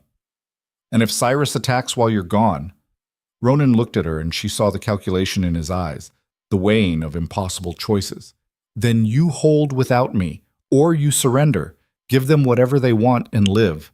"You know I won't do that." "I know, but I'm asking anyway." He stood, the satchel clutched in his hand. "These ledgers are worth more than my life, Eliza, worth more than yours. If they reach Hendricks, Cyrus goes to prison, or worse. Dozens of people get justice, maybe hundreds. And if they don't reach him, if Cyrus catches you on the road, then I die knowing I tried." Ronan's voice was matter of fact. "I've made peace with that." Eliza wanted to argue, to tell him it was suicide to ride out alone. But she could see the determination in his face, The same stubborn resolve she'd seen in her father when he'd refused to give up the ranch, even as the fever consumed him. "When do you leave?" "Tonight, under cover of darkness. With luck, I'll be in Carson City before Cyrus knows I'm gone." "And without luck?" Ronan didn't answer. He didn't need to. They returned to the house together, where the remaining defenders were eating a cold supper and trying to pretend they weren't terrified. Mrs. Chen had organized the women into shifts, cooking, tending the wounded, keeping watch on the children. The men cleaned weapons and spoke in low voices about fields of fire and ammunition counts. It looked like community, like people pulling together. But Eliza could see the cracks, the way Margaret Wright wouldn't look at anyone, the haunted expression on Sarah Taylor's face, the trembling hands of farmers who'd killed men for the first time. Pastor Williams pulled her aside while Ronan spoke with the men. "How much longer can we hold?" he asked quietly. "I don't know. Days, maybe. Depends on how many men Cyrus sends. And what happens when we run out of ammunition? When more of us die?" The pastor's voice was strained. "Eliza, I supported this because I believed we had a chance. But Wright is dead, others are wounded. At what point do we admit this fight is already lost?" "It's not lost. Isn't it? Look around. Half these people are ready to break. The other half are here because they're too stubborn or too scared to leave." "Which half are you?" Eliza asked. Williams was quiet for a moment. "I don't know anymore. I came here believing in justice, in doing the right thing. But every time I close my eyes, I see Wright's body. I hear his sons crying. And I wonder if this is what righteousness looks like, or if it's just pride dressed up in prettier words." "It's both," Eliza admitted. "But that doesn't make it wrong. Doesn't make it right either." The pastor rubbed his face, suddenly looking much older. "I'll stay. We all will for now. But Eliza, if this goes on much longer, people will start leaving, and I won't blame them." That night, Eliza helped Ronan prepare for the journey. She packed food he probably wouldn't have time to eat, checked his weapons, made sure his horse was sound. Small practical things that kept her hands busy and her mind from racing. They worked in silence until Ronan finally spoke. "If I don't make it back, don't. Eliza, I said don't." She looked up from the saddlebag she was packing. "You're going to ride to Carson City, deliver those ledgers, and ride back. That's the plan. I don't want to hear about alternatives. You need to be realistic. I need you to shut up and let me pretend this isn't insane." Her voice cracked slightly. "Because if I stop to think about what could go wrong, I'll lose my nerve. And I can't afford that right now." Ronan studied her face, then nodded slowly. "All right." They finished in silence. When the horse was ready, Ronan swung into the saddle. The moon was rising, full and bright. Good for travel. Bad for staying hidden. "Keep everyone inside after dark," he said. "Post watches and shifts so people can rest. Don't let anyone wander off alone. And if Cyrus comes before I'm back, I know what to do." "Do you?" Ronan leaned down slightly, his eyes serious. "Because running isn't cowardice, Eliza. If it comes down to your life or this land, you choose your life, you hear me?" "My father would disagree. Your father isn't here. I am. And I'm telling you that no piece of ground is worth dying for." "Then why are you risking everything to stop Cyrus?" Eliza challenged.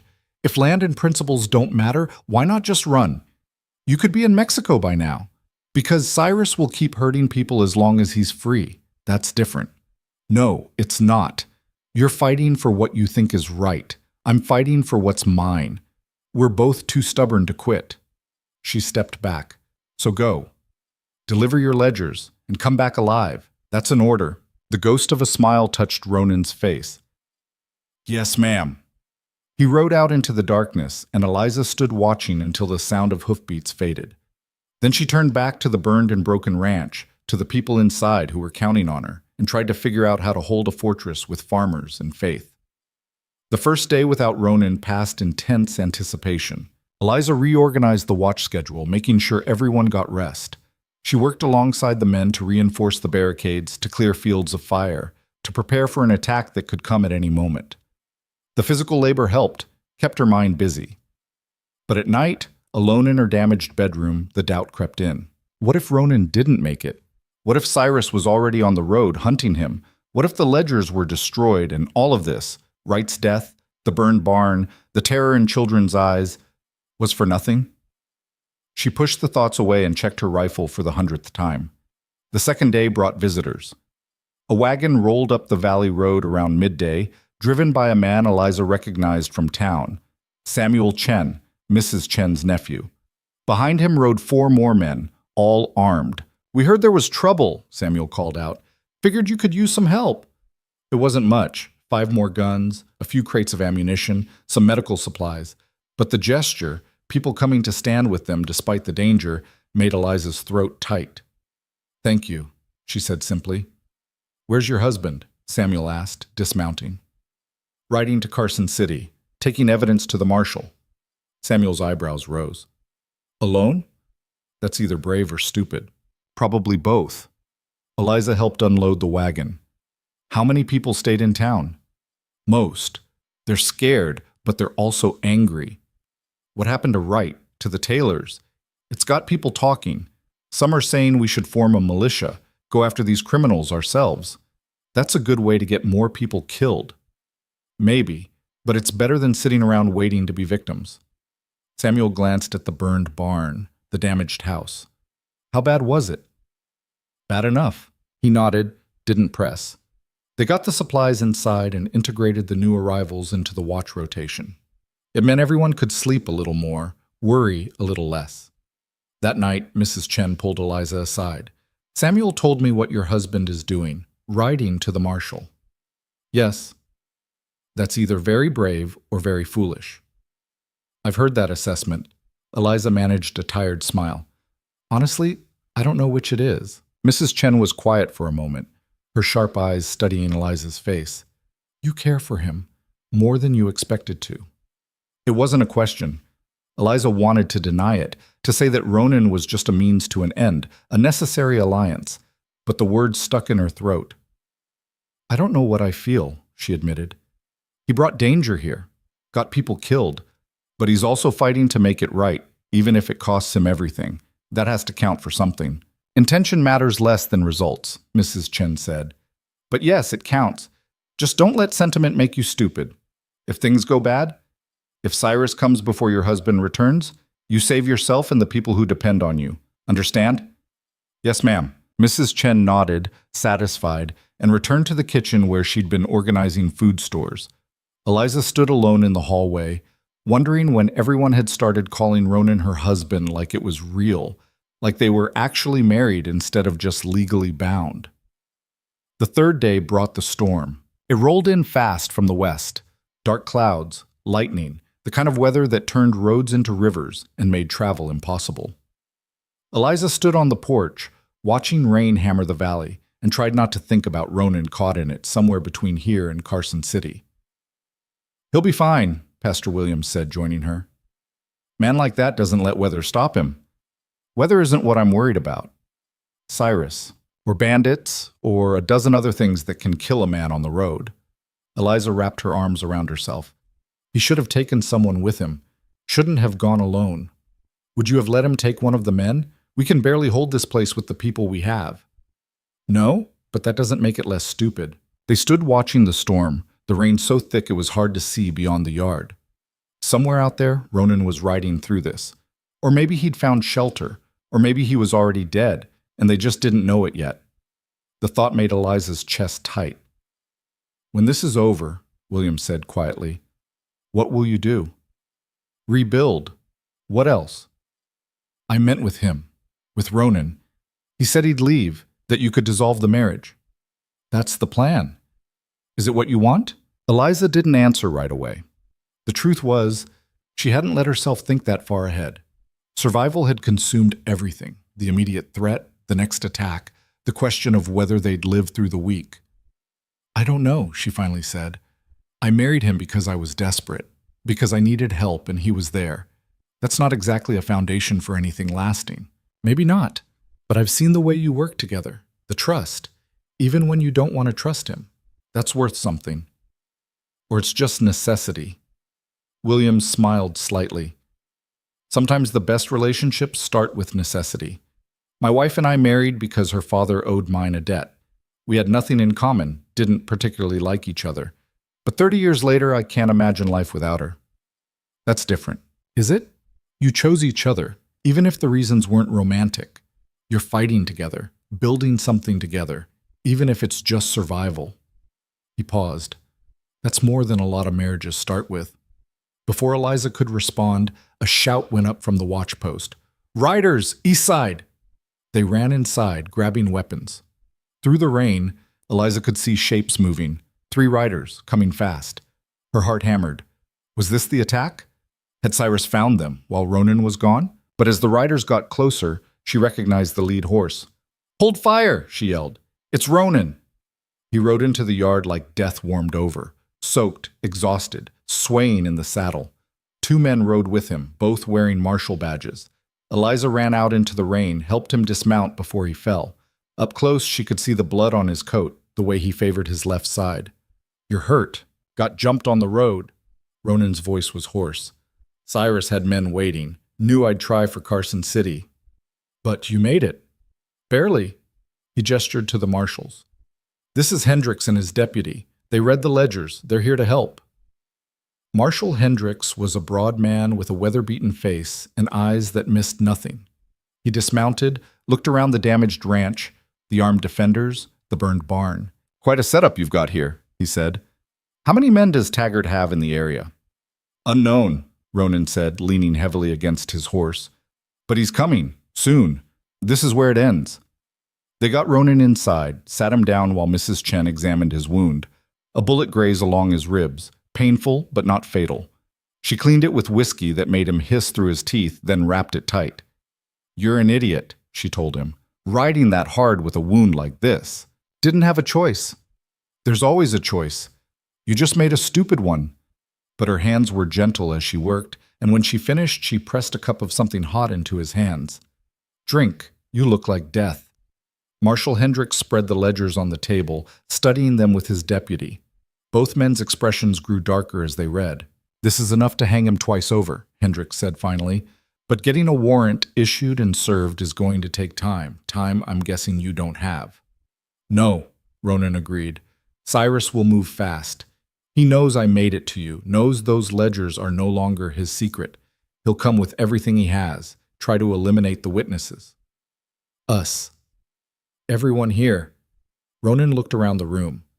He can't afford to leave anyone alive who knows what's in those books. Then we make this place a trap, Hendricks said. My deputy rides for backup. There's a federal cavalry unit 2 days north. They can be here in 3, maybe 4 days. Until then, we hold. 4 days? Pastor Williams said quietly. Can we hold that long? We don't have a choice, Eliza said. She looked at Ronan, at the marshals, at the frightened faces of her neighbors. We've come this far. We see it through. That night, they prepared for the final battle. Hendricks had military experience, and it showed. He reorganized their defenses, positioned people better, showed them tricks for conserving ammunition and maximizing coverage. The man was competent, confident, and his presence seemed to steady everyone.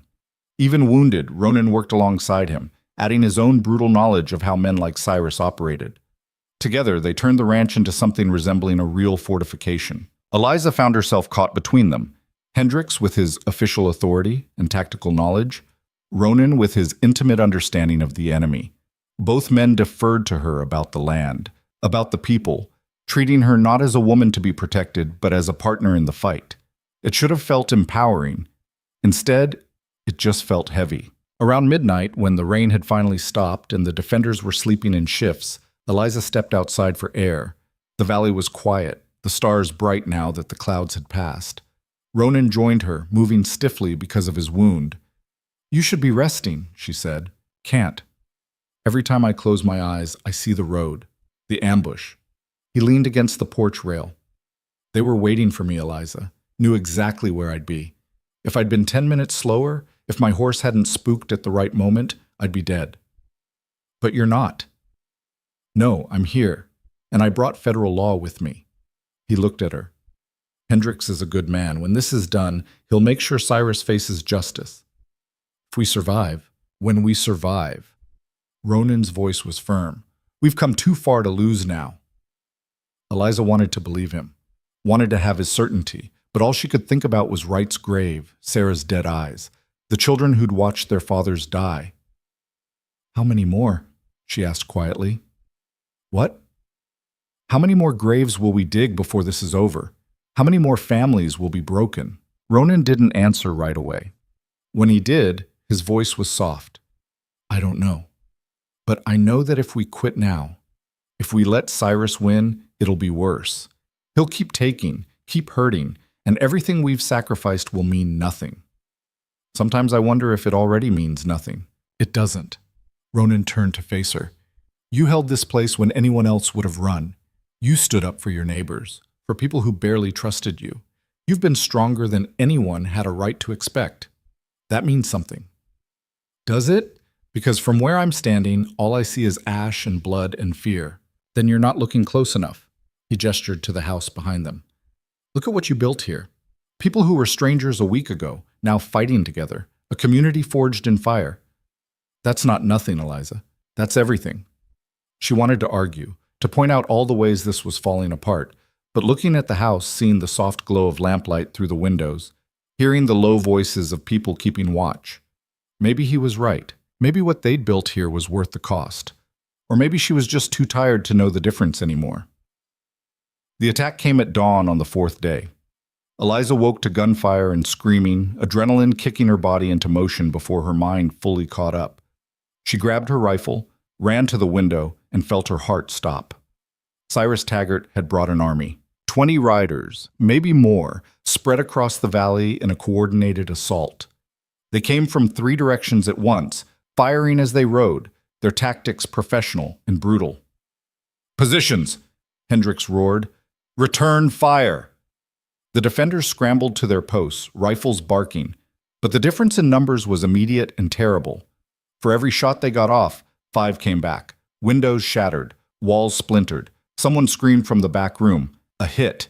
Eliza fired, reloaded, fired again. Her hands moved automatically, muscle memory taking over. She saw a rider fall, then another, but more kept coming. Ronan was at the front window, his face set in grim determination despite the blood seeping through his bandages. He fired with mechanical precision, each shot finding its mark. "They're going to flank us," the deputy yelled. He was right. A group of riders had split off, circling around to hit the exposed west side. If they got through, they'd have the defenders in a crossfire. "I'll stop them," Samuel Chen said, grabbing extra ammunition. "You'll die," Hendricks said flatly. "Probably. But someone has to slow them down." Samuel looked at his aunt, gave her a small smile. "Tell my mother I tried to be brave." He ran out the back before anyone could stop him, heading for the damaged barn where he'd have a better angle. Eliza watched him go, wanted to call him back, but there wasn't time. The flanking riders were getting closer. Samuel made it to the barn, took position behind a burned support beam. His rifle started firing, controlled, steady shots that dropped 2 riders and forced the others to scatter.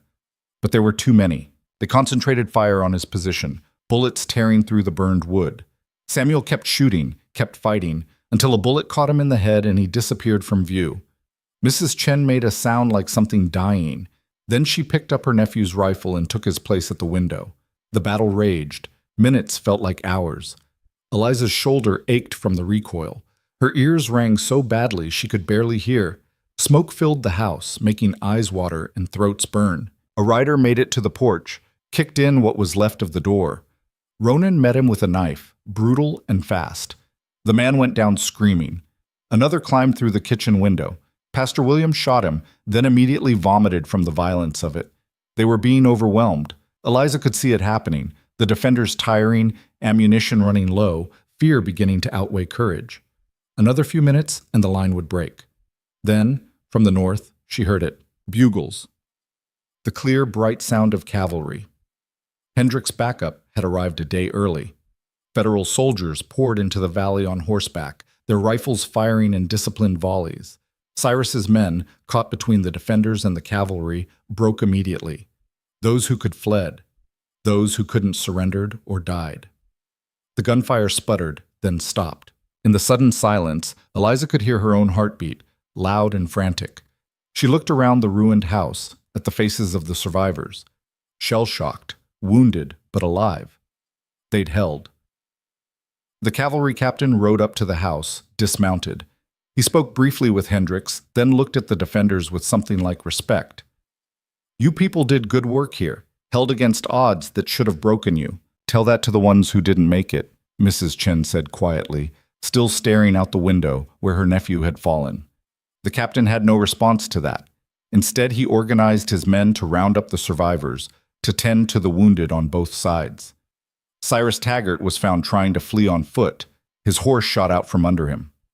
2 soldiers brought him to the house in chains, his face bloody and furious. He looked at Ronan with pure hatred. "You're dead, you hear me? Dead. You'll make sure of nothing," Hendricks interrupted. "Cyrus Taggart, you're under arrest for murder, extortion, robbery, and about 15 other charges. You'll hang for this. Federal courts take months. I'll be free before you'll die in prison waiting for trial." Hendricks nodded to the soldiers. "Take him away." As they dragged Cyrus off, still screaming threats, Ronan swayed on his feet. Eliza caught him before he fell, feeling the fever heat of his skin. "Your wound's infected," she said. "I know." He managed a weak smile. "But we won. We actually won." Then his eyes rolled back and he collapsed. Eliza held him while the army surgeon was called, while Mrs. Chen brought clean water and bandages, while the world kept spinning and the sun kept rising like they hadn't just survived hell. She held him and refused to let go. Ronan burned with fever for 3 days. The army surgeon, a gruff man named Patterson who'd seen too many field hospitals, cleaned the infected wound and said it could go either way. The bullet graze had festered during the hard ride, and now poison was spreading through his blood. "Keep him cool," Patterson instructed. "Make him drink water even if he fights you. If the fever breaks, he'll live. If it doesn't—" He didn't finish the sentence. Eliza took shifts with Mrs. Chen, wiping Ronan's face with wet cloths, forcing water past his cracked lips, listening to him mumble fragments of nightmares she couldn't understand. Sometimes he called out names, Thomas, people she didn't know, ghosts from a past he'd never fully shared. On the second night, he grabbed her wrist with surprising strength, his eyes open but unseeing. "I'm sorry," he rasped. "Should have protected them. Should have done better." "Ronan, you're burning up. You need to rest." The family, the children. I didn't stop him fast enough. His grip tightened. 6 years old. She was 6. Eliza realized he was talking about the family Cyrus had murdered, the one that had finally made him steal the ledgers, the memory that haunted him even in fever dreams. "You stopped him," she said firmly. "Cyrus is in chains. He'll hang. Because of you." "Too late, always too late." "No. You saved dozens of people by standing up to him. You saved this town. You saved me." She covered his hand with hers. "That has to count for something." He stared at her, fever-bright eyes searching her face. Then he said something so quietly she almost missed it. "Don't want to leave." Her throat tightened. "Then don't. Just rest. Get better first. Then we'll figure out the rest." His eyes closed and his grip loosened. She sat there holding his hand while the lamp burned low and the night sounds filtered through the broken windows. The fever broke on the morning of the 4th day. Eliza had dozed off in the chair beside his bed when she felt him stir. She jerked awake to find him looking at her with clear eyes, the terrible heat finally gone from his skin. "You look awful," he said, his voice hoarse but steady. Relief flooded through her so fast it made her dizzy. "You're one to talk. You've been trying to die for 3 days. Didn't take, though." He tried to sit up, grimaced at the pain. "How bad is it? The ranch? The people?" "Samuel Chen is dead. 2 others from the cavalry were killed in the fight, 5 more wounded but recovering." Eliza helped him settle back against the pillows. "The barn's gone completely. House needs major repairs, but we held. And Cyrus is in federal custody." "The ledgers?" "With Marshal Hendricks, he says they're enough to convict Cyrus 10 times over. Along with witness testimony, the evidence is ironclad." Ronan exhaled slowly, some tension leaving his shoulders. "Then it's done."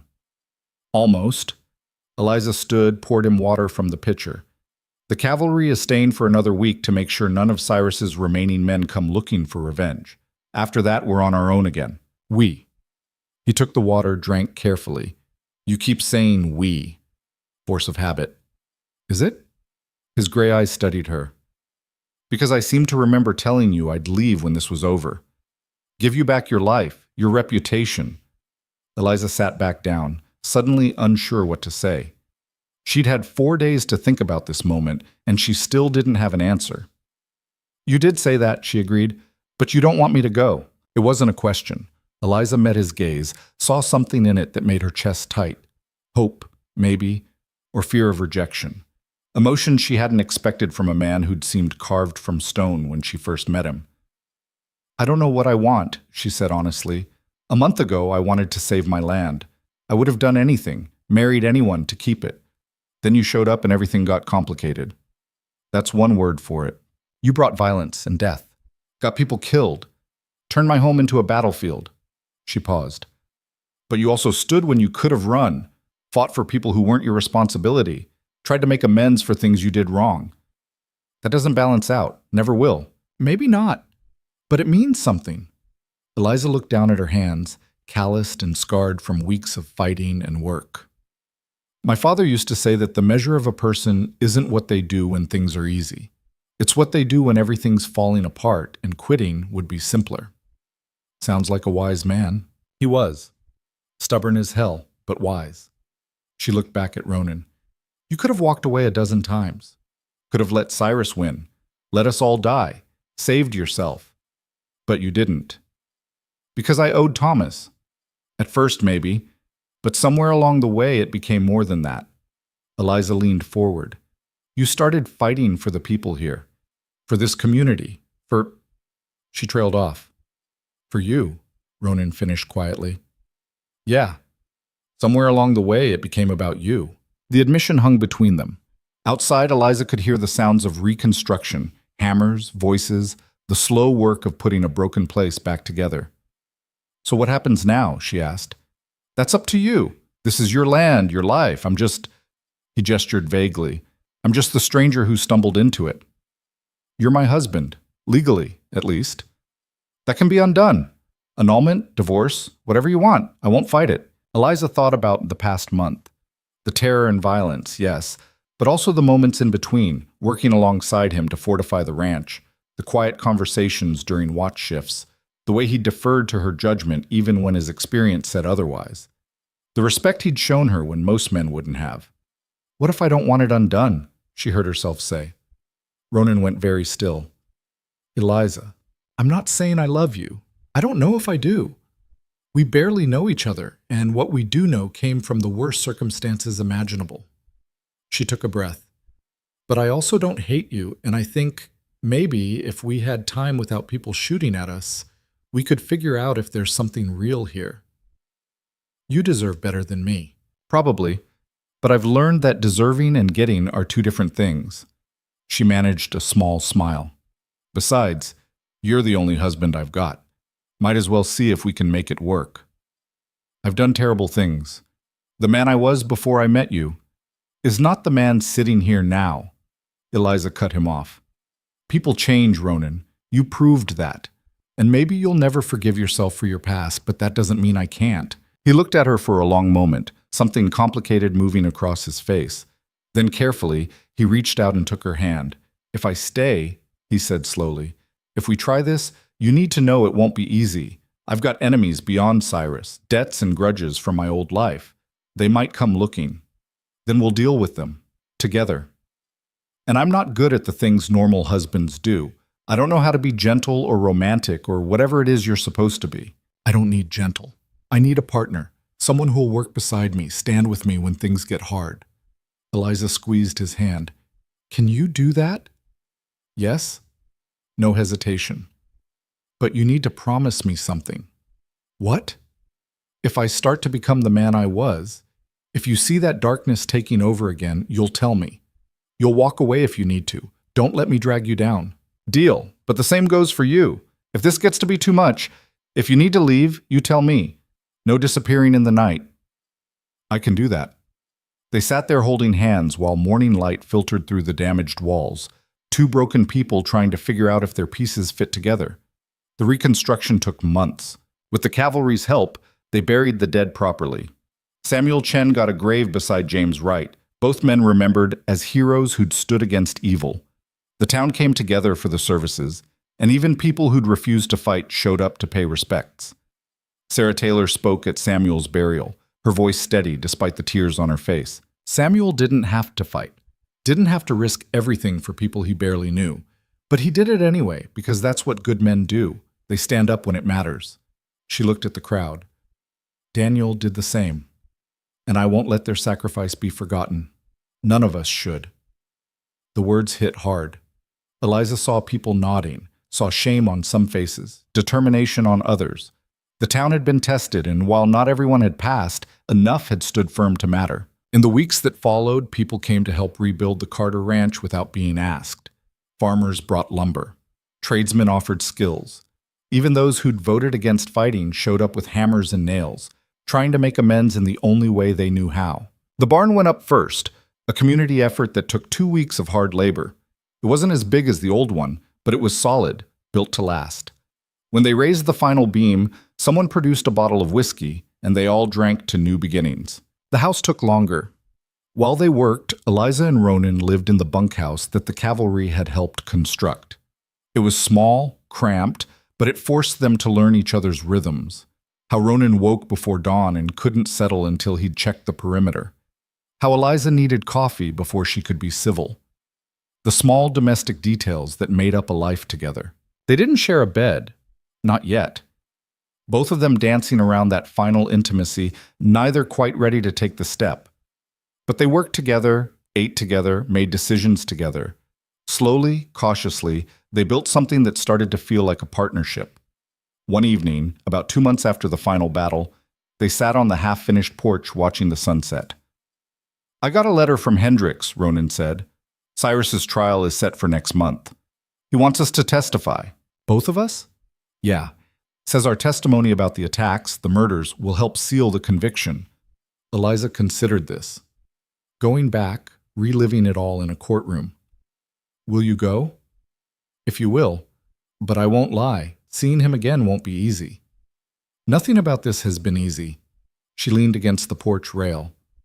"But if it means Cyrus hangs, if it means justice for Daniel and Samuel and everyone else, then yes, I'll testify." "We'll go together then." The trial took place in Carson City, in a federal courthouse that smelled of old wood and older justice. Cyrus Taggart sat in chains, his expensive suit doing nothing to hide the defeated slump of his shoulders. The evidence was overwhelming. The ledgers, the testimony, the physical evidence from the attacks, all of it pointed to guilt. Eliza testified first, describing the attacks on her ranch, on the Taylors, the terror of those weeks. She looked Cyrus in the eye while she spoke and didn't flinch. Ronan's testimony was harder. He laid out his entire history with Cyrus, admitting his own crimes in the process. The prosecution had granted him immunity in exchange for cooperation, but that didn't make the confession easier. "I helped him," Ronan said clearly. "Kept his books, moved his money, looked the other way when he hurt people. I'm not innocent. But when I saw him murder that family, when I watched him kill children for the crime of refusing to sell their land, I knew I couldn't do it anymore. So I took everything that could destroy him and I made sure it reached people who'd use it right." The defense attorney tried to tear him apart, suggested he was lying to save himself, that the ledgers were fabricated. But the evidence spoke for itself. And when Marshal Hendricks took the stand and confirmed that everything in those books matched his own investigation, the case was effectively over. The jury deliberated for less than an hour. Guilty on all counts. Cyrus Taggart was sentenced to hang. The judge set the execution for 3 weeks out, the maximum allowed. As they led him away, Cyrus looked at Ronan one last time. "This isn't over," he spat. "I've got friends. They'll make you pay." "Your friends are in prison or dead," Ronan replied calmly. "And I'm not running anymore. You want me? You know where I'll be." Outside the courthouse, Eliza took Ronan's hand. He was shaking, she realized. The adrenaline and stress finally catching up. "It's done," she said. "Really done this time." "Yeah." He took a breath, let it out slowly. "I thought I'd feel different, relieved or vindicated or something, but I just feel tired." "Then let's go home." "We can be tired there." They rode back to the ranch together, the journey taking 3 days of easy travel. No rushing, no fear of pursuit. Just 2 people on horseback, talking about small things, What crops to plant come spring, whether to get more chickens, how to fix the leak in the kitchen roof. Normal things. Domestic things. The kind of conversations Eliza had never imagined having with Ronan Hail. When they crested the ridge overlooking the valley, Eliza pulled her horse to a stop. Below, the ranch spread out. The new barn, the partially rebuilt house, the fields waiting for spring planting. It looked different than it had months ago, smaller maybe, but also stronger, built by hands that had fought for it. "Home," she said softly. Ronan looked at it too, something in his expression she couldn't quite read. "Yeah, home." They rode down together as the sun set behind them, painting the valley in shades of gold and amber. Winter came hard that year. Snow piled deep, and the work became about survival rather than rebuilding. Keeping animals fed, pipes from freezing, enough wood chopped for the stove. Eliza and Ronan fell into routines born of necessity, him handling the heavy outdoor work, her managing the household and what livestock they'd kept. They still slept in separate rooms in the rebuilt house, but the walls between them were getting thinner. Small touches, her hand on his shoulder when she passed, him brushing snow from her hair when she came inside. The careful dance of two people learning to trust not just with words, but with proximity. One night, during a particularly brutal storm, they sat by the fire after dinner. Ronan was mending harness leather, Eliza darning socks. Comfortable silence broken only by the wind outside and the crackle of flames. "I never thanked you," Ronan said suddenly. Eliza looked up. "For what?" "For not giving up on me. For seeing something worth saving when most people would have just seen a killer." "You're not just a killer." "I was. For a long time, that's all I was." He set down the leather, met her eyes. "But you made me want to be something different, someone better." "I didn't make you anything. You chose to change." "Because you gave me a reason to." He paused. "Thomas used to say that people don't change for abstract principles. They change for other people, for connections that matter more than old habits. I never understood what he meant until I met you." Eliza set down her mending, her heart beating faster. "Ronan, I love you." He said it simply, without flourish. "I don't know when it happened exactly. Maybe when you stood up to those men in town, or when you fought beside me in the house. Or maybe it was earlier, the first time you looked at me like I was a person instead of a threat. But somewhere along the way, I fell in love with you, and I thought you should know." The declaration hung in the air between them. Eliza's first instinct was to retreat, to hide behind jokes or deflection. But looking at Ronan's face, open and vulnerable in a way she'd never seen, she couldn't do it. "I don't know if I love you," she said honestly. "I care about you. I trust you, which is something I never thought I'd say. But love, I'm not sure I know what that feels like anymore." "That's fair. But," she continued, "I want to find out. With you. If you're willing to be patient while I figure it out." A smile touched his face, small but genuine. "I can be patient. I've got nowhere else I need to be." She stood, crossed to where he sat, and held out her hand. He took it, and she pulled him to his feet. "Stay with me tonight," she said. "Not because we have to, because we want to. See if it feels right." "Are you sure?" "No, but I'm tired of being sure about everything. Tired of calculating every risk." She looked up at him. "You taught me that sometimes you just have to take the leap." They went to her room together, nervous as teenagers despite everything they'd been through. That first night was awkward, halting, two people learning each other in ways that had nothing to do with violence or survival. But it was also tender, careful, the beginning of something neither of them had expected to find. Spring came late but fierce. The snow melted in rushing torrents, turning the valley into a temporary sea. When it finally drained, they started planting wheat, corn, vegetables. Eliza taught Ronan the rhythms of farming, the patience it required, the faith that seeds in dark earth would become food. He took to it better than she expected. The work was hard, physical, and seemed to settle something in him. She'd catch him sometimes, standing in the field at dawn, looking at what they'd planted with something like wonder on his face. Other changes came too. Sarah Taylor began courting the deputy who'd stayed on after the cavalry left. Margaret Wright opened a small school, teaching children, including her own sons. The town, tested by fire, came together in ways it hadn't before. People still had their differences, their arguments and grudges, But there was also a shared understanding that they'd survived something together, that they'd stood when it mattered. One afternoon in early summer, Eliza was in town buying supplies when Pastor Williams pulled her aside. "I wanted you to know," he said, "that the town council met last week. We're naming the new school after Samuel Chen and James Wright, a memorial to what they did." Eliza felt her throat tighten. "That's good. Their families will appreciate it." There was some discussion about adding other names. Thomas Mercer, for one, the man who died before all this started. He deserves to be remembered. "We thought so too." Williams paused. "There was also talk of recognizing your husband, what he did, the price he paid to stop Cyrus. Not everyone agreed, but enough did that I wanted to ask, would Ronan be comfortable with that?" Eliza thought about how to answer. Ronan had made peace with his past, but he didn't seek recognition for it, didn't want to be called a hero. "I'll ask him," she said finally. But knowing Ronan, he'd probably say the real heroes are the ones who didn't survive. Williams nodded. "That's what I figured. But the offer stands.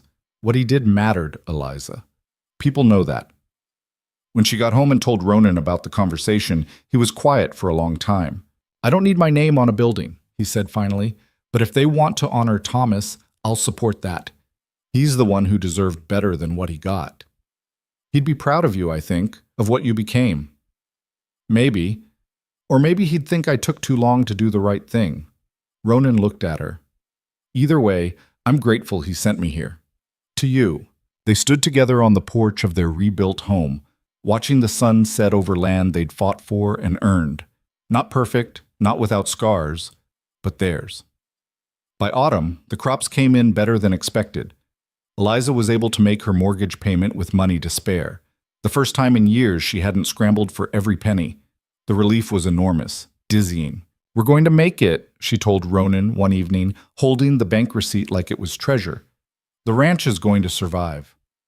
Never doubted it. He pulled her close, kissed the top of her head. "You're too stubborn to fail." "We're too stubborn," she corrected. "This is ours now, both of us." "Yeah." He said it with wonder, like he still couldn't quite believe it. Ours. That winter, Eliza realized what she'd been too cautious to admit before. She loved him. It wasn't the wild, passionate love of romantic stories. It was quieter than that, deeper. It was trust built through shared hardship. It was watching him gentle a spooked horse with patience she'd never have guessed he possessed. It was the way he consulted her on every decision, treating her as an equal partner. It was coming home after a long day and feeling something settle in her chest when she saw him waiting. She told him on a night when fresh snow was falling, the world outside gone silent and white. "I love you," she said, lying beside him in the darkness. "I've probably loved you for a while, but I needed time to be sure." She felt him shift, turn toward her. "You're sure now?" "Yes. You're difficult and stubborn, and you have nightmares I can't fix. But you're also loyal and brave, and you make me want to be better." She found his hand, laced her fingers through his. "So yes, I love you, Ronan Hail." He was quiet for a moment. Then, his voice rough with emotion. "I never thought I'd have this. A home, a partner, someone who knows what I've done and loves me anyway.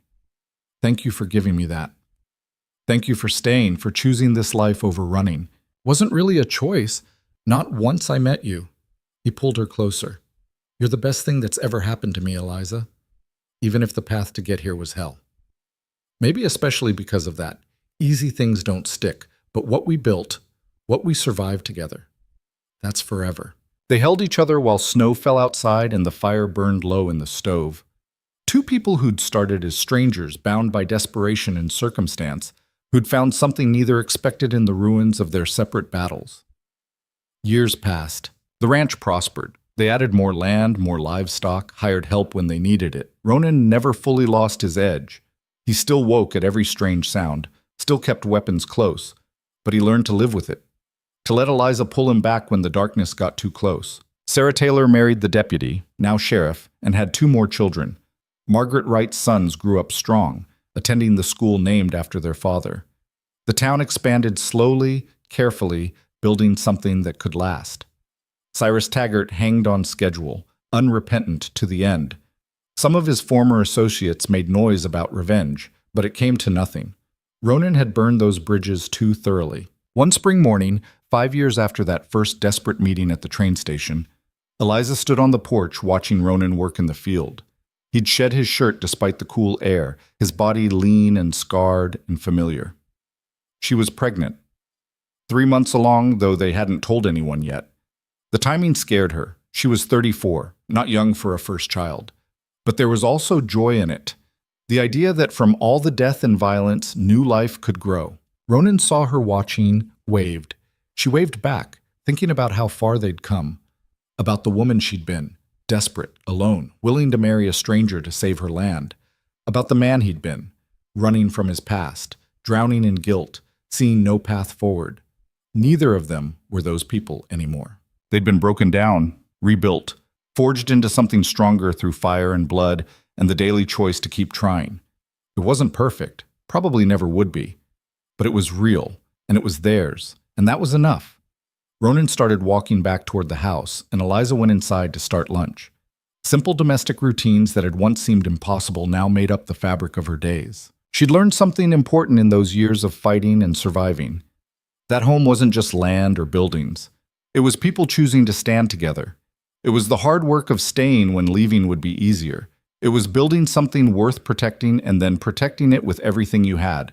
And sometimes, when you were very lucky, it was falling in love with the stranger who'd shown up to save you and discovering he needed saving too. The past didn't go away. It never did. But it didn't have to define you either. You could acknowledge what you'd done, what had been done to you, and still choose to move forward.